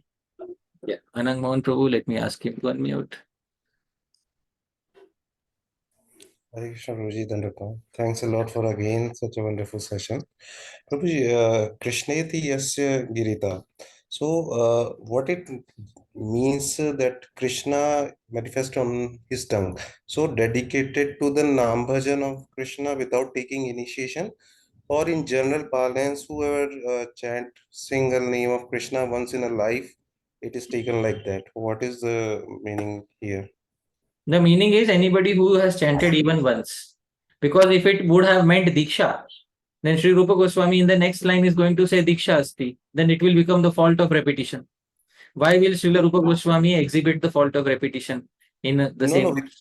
Without taking initiation, somebody is dedicated to Nam Bhajan without taking initiation. Right. That is my. They should be respected. Obviously, they should be respected. 100%. So this is also confirmed in the Chaitanya Charitamrita, that Chaitanya Mahaprabhu defines who is a Vaishnava basically in Chaitanya Charitamrita. And how does he define a Vaishnava? The first definition of, the basic definition of Vaishnava is somebody who has Ek Krishna Nam. Basically, somebody who chants, one name. And somebody who chants one name, basically then that person is to be considered as a Vaishnava. Let me try to find the verse. If there is that verse I am able to find. I am sharing the screen, and this is the verse from Chaitanya Charitamrita Madhya Lila 15.11. We'll be able to see this. अतएव यार मुखे एक कृष्ण नाम से तो वैष्णव करे ताहार सम्मान. Similar to Hindi, you can understand. Ata'eva, therefore, yar mukhe ek Krishna naam. One who is chanting Hare Krishna Mahamantra. Literal word for word is one holy name of Krishna. Saita Vaishnava is understood to be Vaishnava. Therefore, Kariha Tahara Samman, offer him respect. This is direct instruction of Chaitanya Mahaprabhu. It confirms what Rupa Goswami is saying. Direct confirmation of Srila Rupa Goswami is saying. Prabhuji, then it is not restricted to the Vaishnava Samaj only, because it is in India, everybody chants the Krishna name, and so we should. That's how a Vaishnava supposed to be. It's supposed to be respect. Amanina Manadena is not restricted only within the society of Vaishnavas. Amanina Manadena is towards the entire human society. You got the point perfectly, Prabhu. Thank you so much. All right. Thank you. Thank you, Prabhuji. We will go next to Kripa Ram Prabhu. Yeah. Kripa Ram Prabhu. Kripa Ram Prabhu. Hare Krishna. Kripa Ram Prabhu. Hare Krishna. Hare Krishna. Hare Krishna. My pranams, Prabhuji. Dandavot pranams. It's my first time in the Zoom, but I follow the series in YouTube. Thank you, Prabhu. Thank you so much. Prabhuji, I have one question.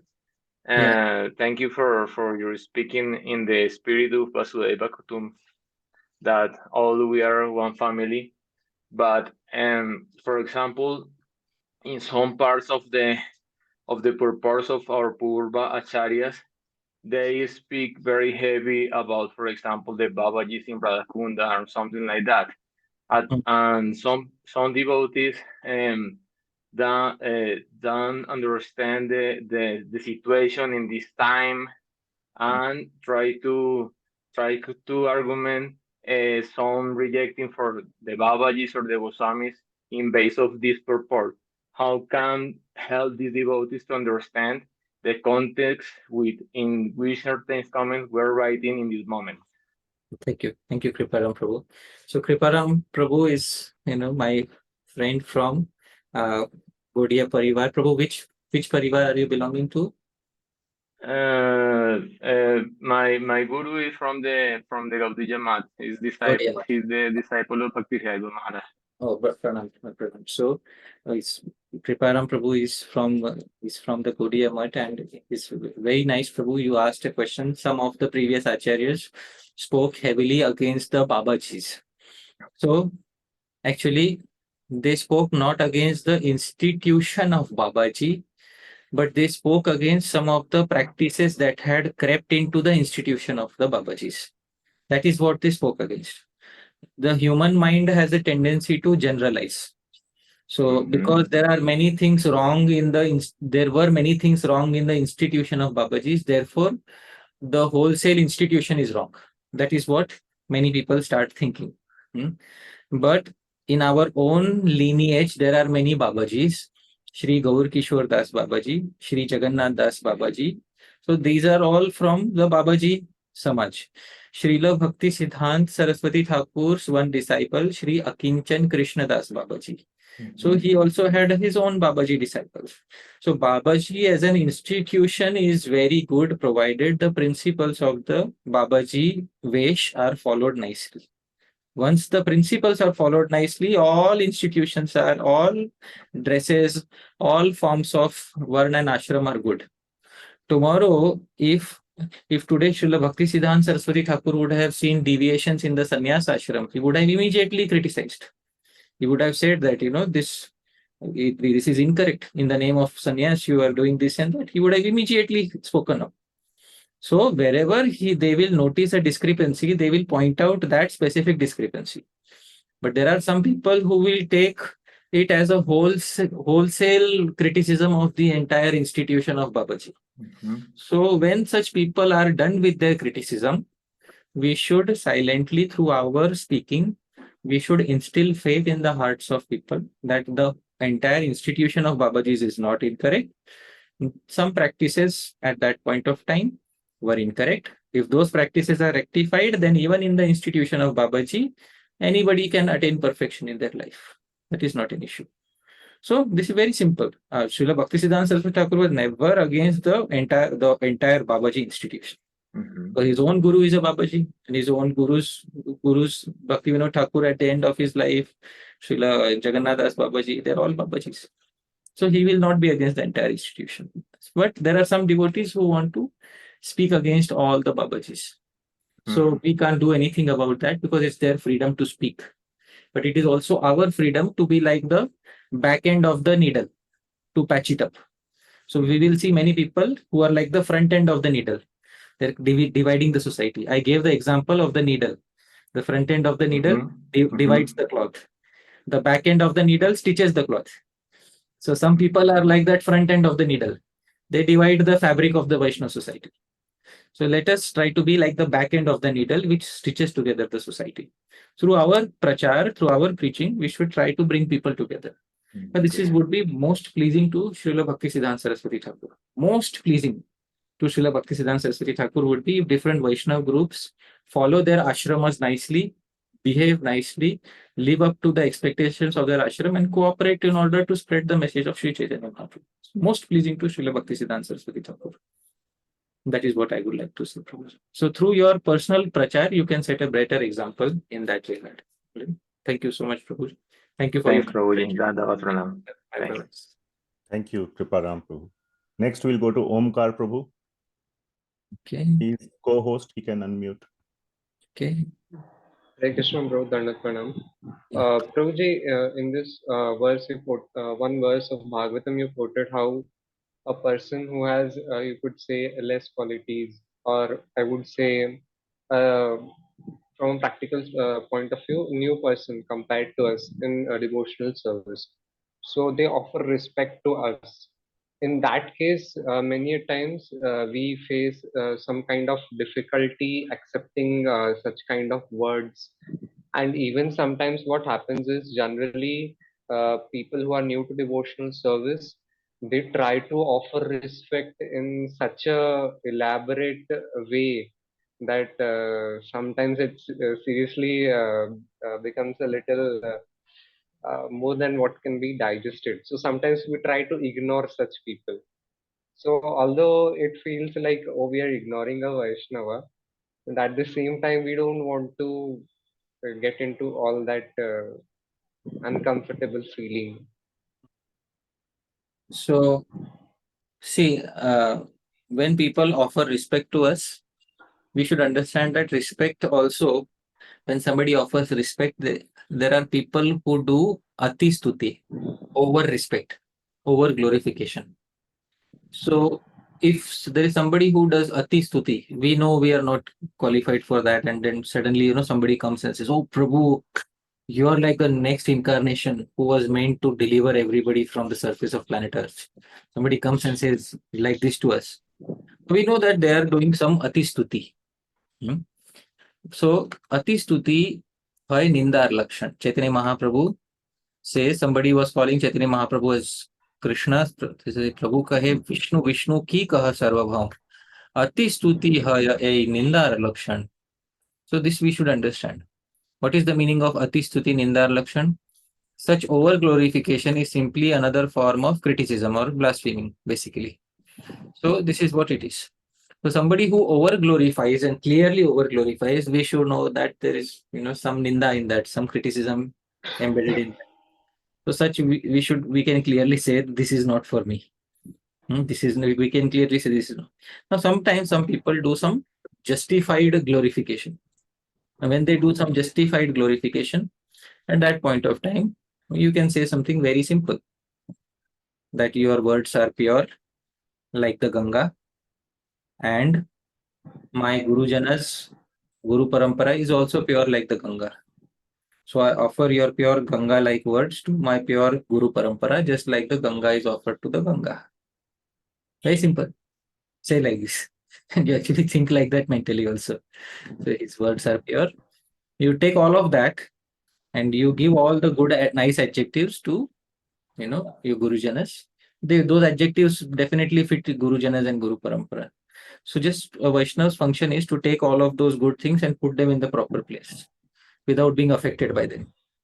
Alright, so this is what it is. Because at the end of the day, if the glorification is affecting our seva, then the glorification should not be accepted.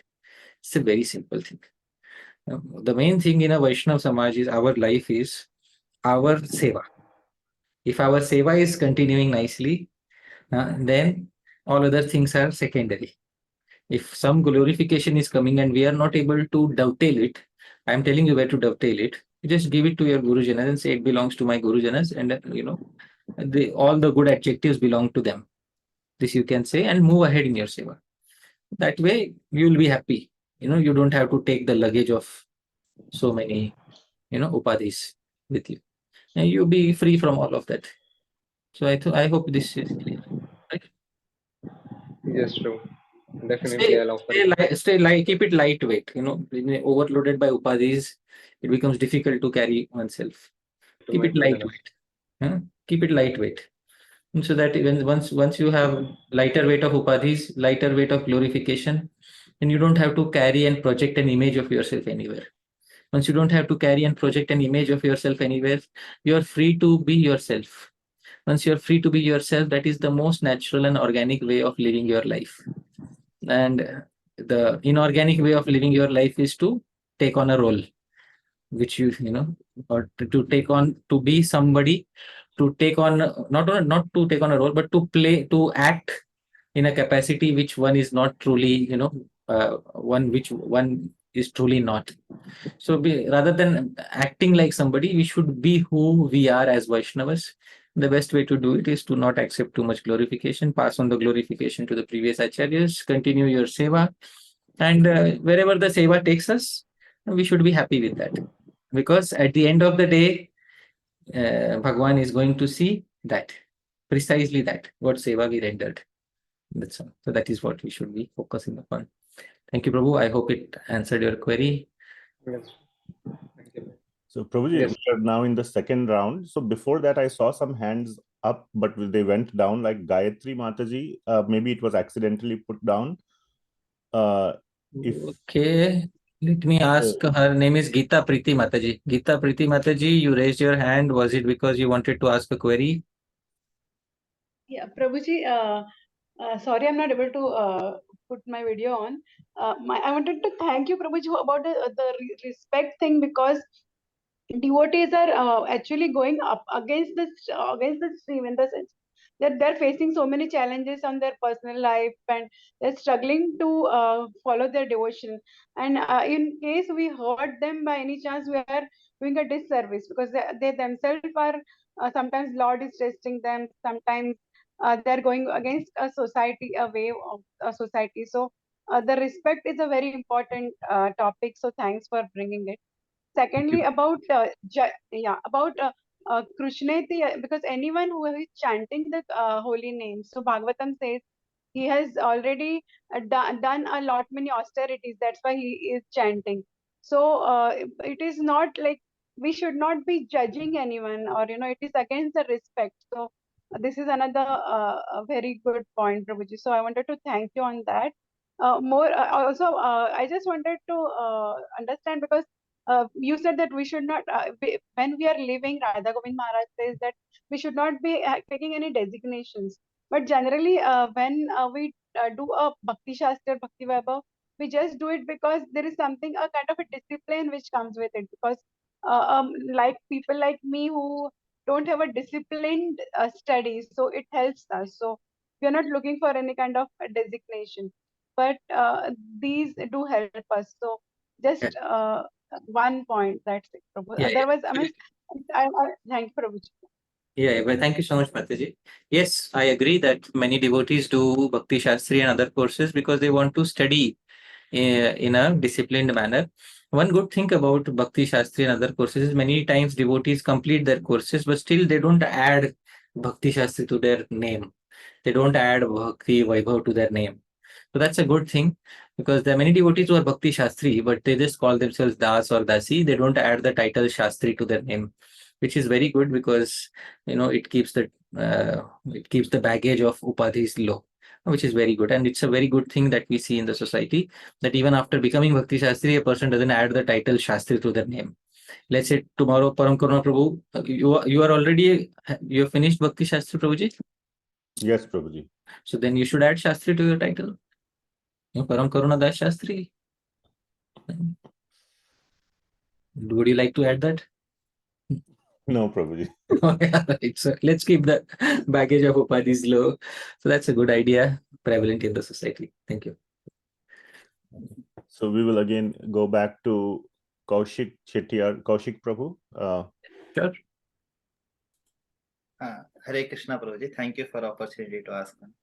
So, Prabhuji, you explained about the realization by Hari Suri, Prabhu, that like Milk was thinking that like Krishna has appeared to relieve the burning heat of this material existence, and still I am burning. Why should I exist? So it was very beautiful realization. Actually, I just heard one more thought, like realization on this by some devotees, that it is because the Milk was thinking, I am not getting the opportunity to serve Krishna. The milk of Yashoda Mai is serving Krishna. So why should I exist now? What is the use of my existence? Because I am not getting opportunity. So could you also explain about this realization? So who spoke this second realization? That's the question. Sri Hari Suri gave another verse after that. He said that it is often seen in the world that one god brother becomes envious of the progress of another god brother. So this is also milk, and that is also milk. Both are belonging to the same family. So both are related to each other. So therefore, one god brother became envious on the progress attained by another god brother, and therefore decided to commit suicide out of envy. So this was the second reason that he gave. So devotees rephrased his realizations because his original verses were never quoted.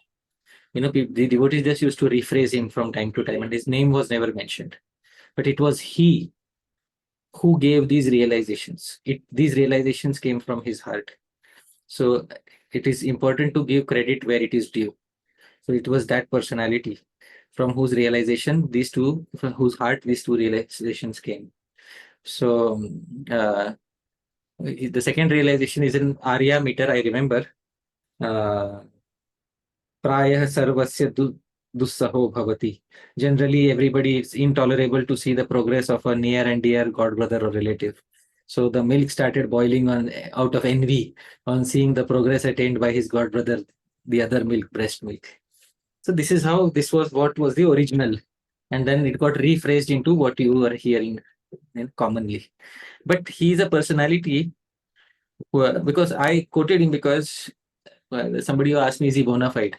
And poetic justice was done that person who himself questioned his bona fidelity was after 1 year justifying the realizations of Sri Hari Suri. So therefore I said that he doesn't need individuals like him. Their work speaks for them. Their bhajan speaks for them. So that is what we should see, because that is the contribution which they have left behind. So that is how they should be seen, actually, based on their contribution. Right? So I hope this clarifies. Thank you. Thank you, Prabhuji. We'll give one last chance to Raj Parikshit Prabhu to try. I've asked him to unmute. Let's see if he's able to unmute. Raj Parikshit Prabhu, please unmute if possible. There you go. Yep. Hare Krishna, Prabhuji. My pronouns. Finally. Am I audible? Yes. Thank you, Prabhuji, for such a wonderful class. And my question is, you spoke about respecting Vaishnavas who are taking Krishna Nam. Yeah. But there are many people, those who don't take Krishna Nam. Like there are people belonging to other religion. Then there are people who are worshipping other devatas. And I have seen many times these two verses specifically, Mayavadi Bhasha Sunle, Hoy Sarvanash. This verse is used to exhibit harsh words toward Mayavadis. And another thing is, a Krishna Katha heard from a person who is not a devotee of Krishna is like a milk touched by a poisonous snake. So this quote is also, I feel it is very judgmental.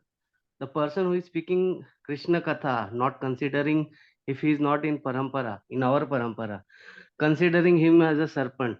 So how to understand this in proper perspective? Okay. So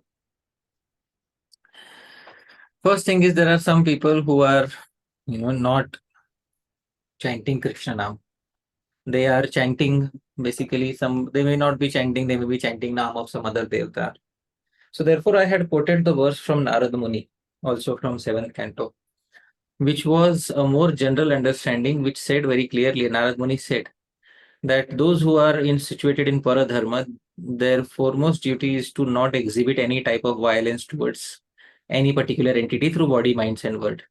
So we may not go out and respect them, but we should also not disrespect them in any way. So we can be neutral towards them, like two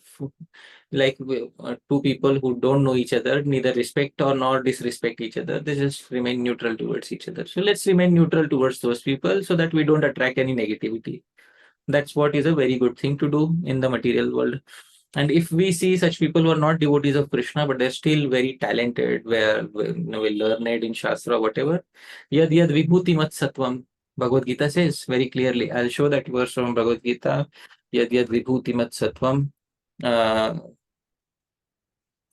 where Krishna says, Shrimad urjitam evava, tattadeva avagachatam. You might be knowing this verse already, Raj Parishit, Mama Tejo Amsha Sambhavam. Yes. So, Raj Parishit, what is the meaning of that verse? Yad vibhuti mat sattvam. So whatever vibhutis are exhibited by the person, that is a spark of Krishna's splendor. Yes, know that all opulent, beautiful and glorious creations spring but from a spark of my splendor. So if somebody is not a devotee of Krishna is also exhibiting this, it's because Bhagwan is manifesting some splendor through that particular entity. So that's okay. And we respect that. And other than that, we don't have to disrespect anybody. That's all. Yeah, we can. Somebody who dishonors Bhagwan, disrespects Bhagwan, somebody who disrespects Bhagwan's devotee, in order to counteract them, if some temporary measure is needed, that is a different thing. Otherwise, in normal situations, we should not disrespect anybody. That is the general rule established by Srila Rupa Goswami.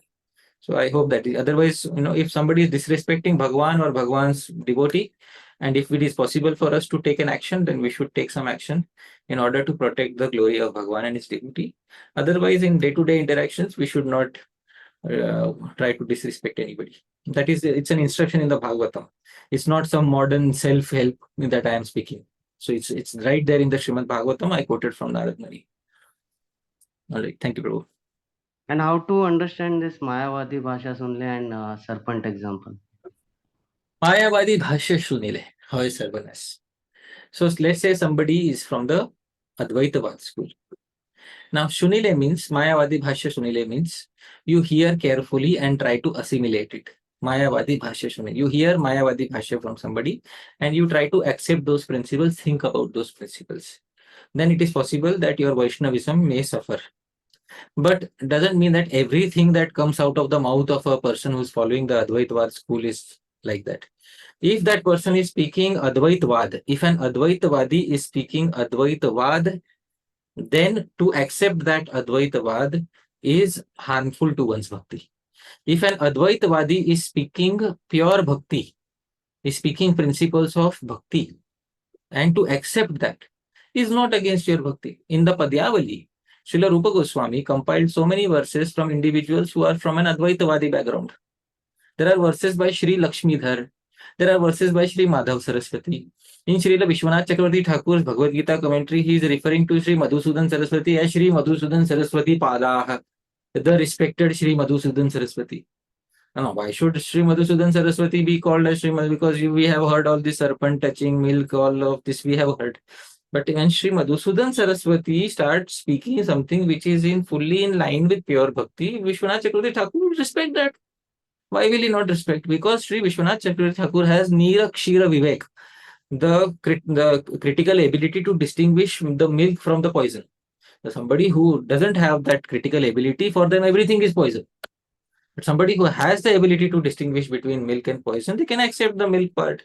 They can give respect to that personality for the part that is acceptable to them. That's so. I hope this clarifies, Prabhuji. Yes, Prabhuji. Thank you very much. Thank you, Prabhuji. Thank you. So last question, and then I have a question at the end. Ananga Mohan Prabhu. Yep. Krishna Prabhuji. Thank you. Prabhuji, this verse you have quoted from Srimad Bhagavad Gita, Drisha Parodharma, Pranam, Sadhana, Vishchatam. So, by body, minds, and words, one should not disrespect anyone and give up all the envy. But in day-to-day scenario in our material life, when we have intercourse in the society, in office and businesses, generally the enviousness comes in our mind and manifested sometimes through words also. So how to practically assimilate this essence of this verse in our life? Yeah. First thing is, maybe it is coming to us in our work. Let it not spill over into the Vaishnava circle. First, let's ensure that. So any negativity that is happening at work, okay, we will try to sort that out. First thing to ensure it is let it not spill into the society of Vaishnava, because the society of Vaishnava should be kept completely away from our personal negativities in life. That is the first thing to ensure. Secondly, our work environment may be toxic. Some people are not behaving nicely. So we should try to find an environment which is favorable for our bhajan. Sometimes the environment itself is not favorable. So sometimes the person tries to make their environment favorable.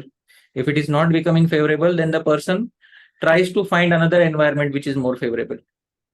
So I know of a devotee who used to work in a corporate office and used to be very disturbed. People used to smoke around him. They used to eat non-vegetarian food. He had to eat his tiffin separately and whatever. Then he got work under a devotee for slightly lesser pay, but he had his own cabin and a devotee boss. My goodness, that, that changed him. That changed him entirely. So sometimes it's not the problem. The problem is not supposed to be solved sometimes. Sometimes you're supposed to run away from the problem. Like Rupa Goswami did, like Sanatana Goswami did. They ran away from the kingdom, right? So because they knew that Nawab Hussain Shah probably won't become a Gaudiya Vaishnava ever in his life. So sometimes it's better to run away from Nawab Hussain Shahs. But sometimes if it is possible to fix the situation, then fix the situation so that it becomes favorable. If it's not possible to fix the situation, try to tolerate as much as possible while trying to find a better situation. Once you find a better situation, jump to the better situation. That's a Vaishnava. All right.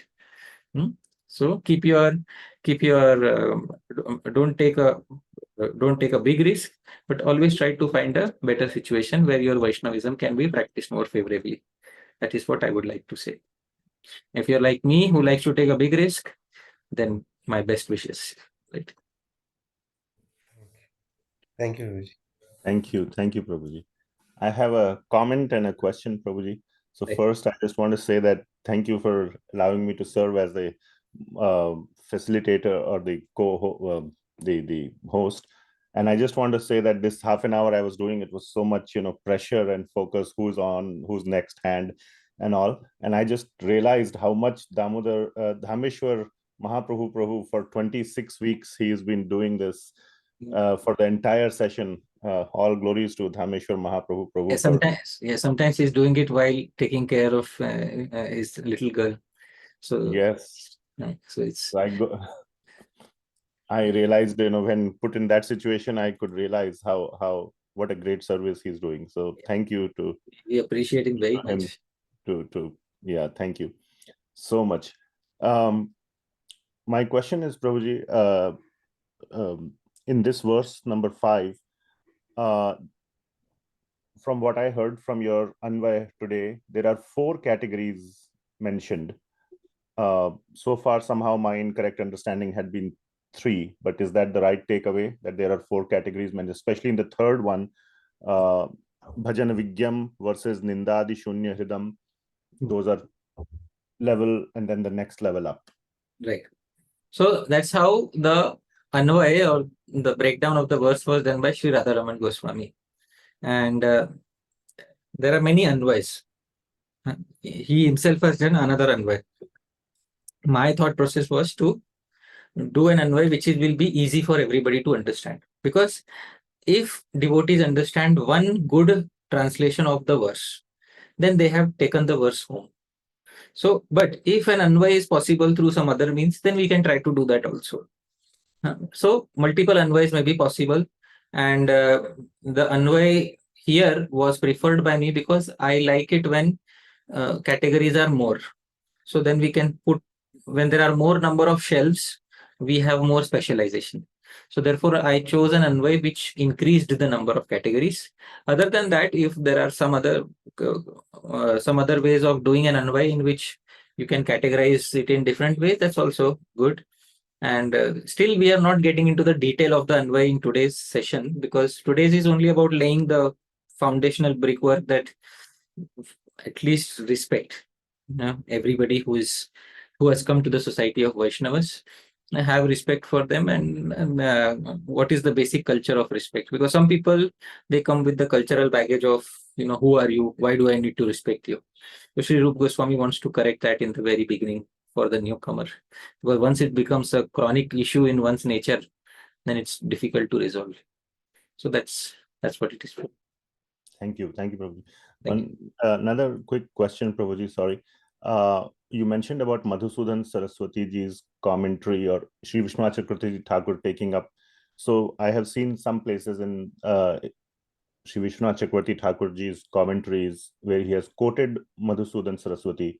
Is it correct to is it the correct understanding that wherever Srila Vishwanath Chakravarti Thakur is quoting him, that is in perfect alignment with our Gaudiya Vaishnava understanding? He would not obviously quote even one syllable if it would have been outside the our Gaudiya Vaishnava understanding. Is that the right understanding, Prabhuji? Okay, so commentators quote other commentators for two primary reasons. First, to support their own understanding, to get support for their own understanding. See, this person also supports what I am saying. So this is one reason. Second is to take that as a Purva Paksh. I don't agree with this. See, this is what I don't agree with. And then they quote what they don't agree with. But from what I have seen in Srila Vishwanath Chakravarti Thakur's commentary, I think it appeared in the 3rd chapter or something. In the 3rd chapter, it appeared, and he took the name of Sri Madhusudan Saraswati with very great respect. And let me find out where he took that name, because when he took the name, it was, he said Madhusudan Saraswati Padaha. That's what he said. So it was so respectful of Srila Vishwanath Chakravarti Thakur, he used plural case for Sri Madhusudan Saraswati. So plural case is used in Sanskrit grammar for denoting respect. So Srila Vishwanath Chakravarti Thakur denoted respect for Sri Madhusudan Saraswati in his commentary. Obviously, he's quoting something which he agrees with from Madhusudan Saraswati, and that part is, in alignment with the philosophy of the Gaudiya Vaishnavas. That is the reason why he is quoting, and he's also taking the name of Sri Madhusudan Saraswati with such great respect. See, I'll share my screen and I will show the exact term. It's from 4th chapter. See here, he's saying here, Mai Bhagavati, this is from Srila Vishwanath Chakravarti Thakur, Mai Bhagavati Vasudeve Deha Dehi Bhava Shunye Tadrupena Pratiti Maya Matram Iti Shri Madhusudan Saraswati Padaha. So he's saying here, Mai, in me, in Bhagavan Vasudev, Deha Dehi Bhava, that this is the body and this is the soul. Shunya, this difference doesn't exist. Bhagavan doesn't have a soul and a body. Bhagavan's body is itself Sachidanand, and Bhagavan doesn't have a soul. So there is no Deha Dehi Bhav. There is no body and soul concept. So Shunya, Tad Rupena Pratiti, if it seems somewhere like that, Maya Matram, it is just an illusion. If it seems that Bhagavan has a body and a soul, it is just Maya Matram. Iti Shri Madhusudan Saraswati Padaha. Padaha is plural case. Ramaha Ramau Ramaha. Pada Padau Padaha. Plural case. So plural case is used for Asmado Dvayascha, Panini Sutras. It is used for denoting respect for the person who is being quoted. So he's quoting Sri Madhusudan Saraswati Thakur, Sri Madhusudan Saraswati Pad with great respect.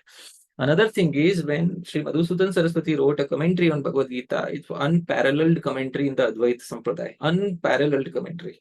People started saying Saraswatya Vetti Param Madhusudan Saraswati. Madhusudan Saraswatya Param Vetti Saraswati.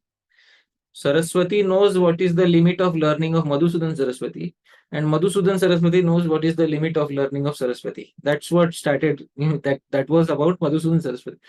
So people started saying, what Vaishnavs don't have commentary on Gita. See Madhusudan Saraswati, see what sort of knowledge he has brought out. Then Sri Vishwanath Chakravarti Thakur decided, I'll write a commentary. Then he wrote his Sarartha-Varshini. Once he wrote it, then devotees in Vrindavan were so happy. See, Vishwanath Chakravarti Thakur, somebody can write a tika like Vishwanath Chakravarti Thakur. So, but he, in his commentary, he acknowledged the fact that there was many good things also in Sri Madhusudan Saraswati's commentary. Now, somebody may be an Advaitavadi, but sometimes we quote them. Now, Srila Sridhar Swami, who is considered to be like the commentator on Srimad Bhagavatam, like he's the commentator. There is no, Chaitanya Mahaprabhu says, you have to accept Sridhar Swami. Sridhar Swami, Guru Kari Bani, Sridhar Anugat Karo, Bhagavat Vyakhyan. So much he says about Srila Sridhar Swami. Now, Srila Sridhar Swami, in his commentary to Srimad Bhagavatam, in many places has given Advaitavad. So, let me point out one place, where he very clearly says that Jiva Eva, Bhagavan. So Sri Sridhar Swami, in one place in his commentary on the Srimad Bhagavatam, he very clearly says that Jiva himself is equivalent to Bhagavan. So when this philosophy is not acceptable to us, but still, we accept Sridhar Swami because we don't accept that part of the commentary, but still we accept those parts of the commentary which are in alignment with our understanding. So that is what is our understanding about all such commentators. So I hope that this is understood. Yes, Prabhuji, 100%. Thank you so much. That was so enlightening. Yeah. So, thank you. I think any closing comments, Prabhuji, or we are actually done with the questions? Yeah, we are done. I think I'm very thankful. Thankful to everybody. And I think today let's thank Dhāmeśvara Mahāprabhu Prabhu. He's not here. He has gone out, but let's thank Dhāmeśvara Mahāprabhu Prabhu for kindly doing his seva so nicely. And we'll end the call by thanking Dhāmeśvara Mahāprabhu Prabhu. Dhāmeśvara Mahāprabhu Prabhu ki jai. And let us all unmute. I'll see how to do that. They've already done that. Okay, please. Thank you, Prabhu. Thank you for the presentation. Thank you very much, Prabhuji. Hare Krishna. Thank you so much. Hare Krishna, Hare His Krishna. Grace Hari Parsad Prabhuji ki jai. Jai. Srila Prabhupada ki jai. Srila Prabhupada ki jai. Prabhupada ki jai. Thank you so much. So, yeah, thank you. So, Prabhu, you'll have to end from your side. Hare Krishna. Dandot Pranam. I only see leave meeting. I don't see. Okay, so let everybody leave.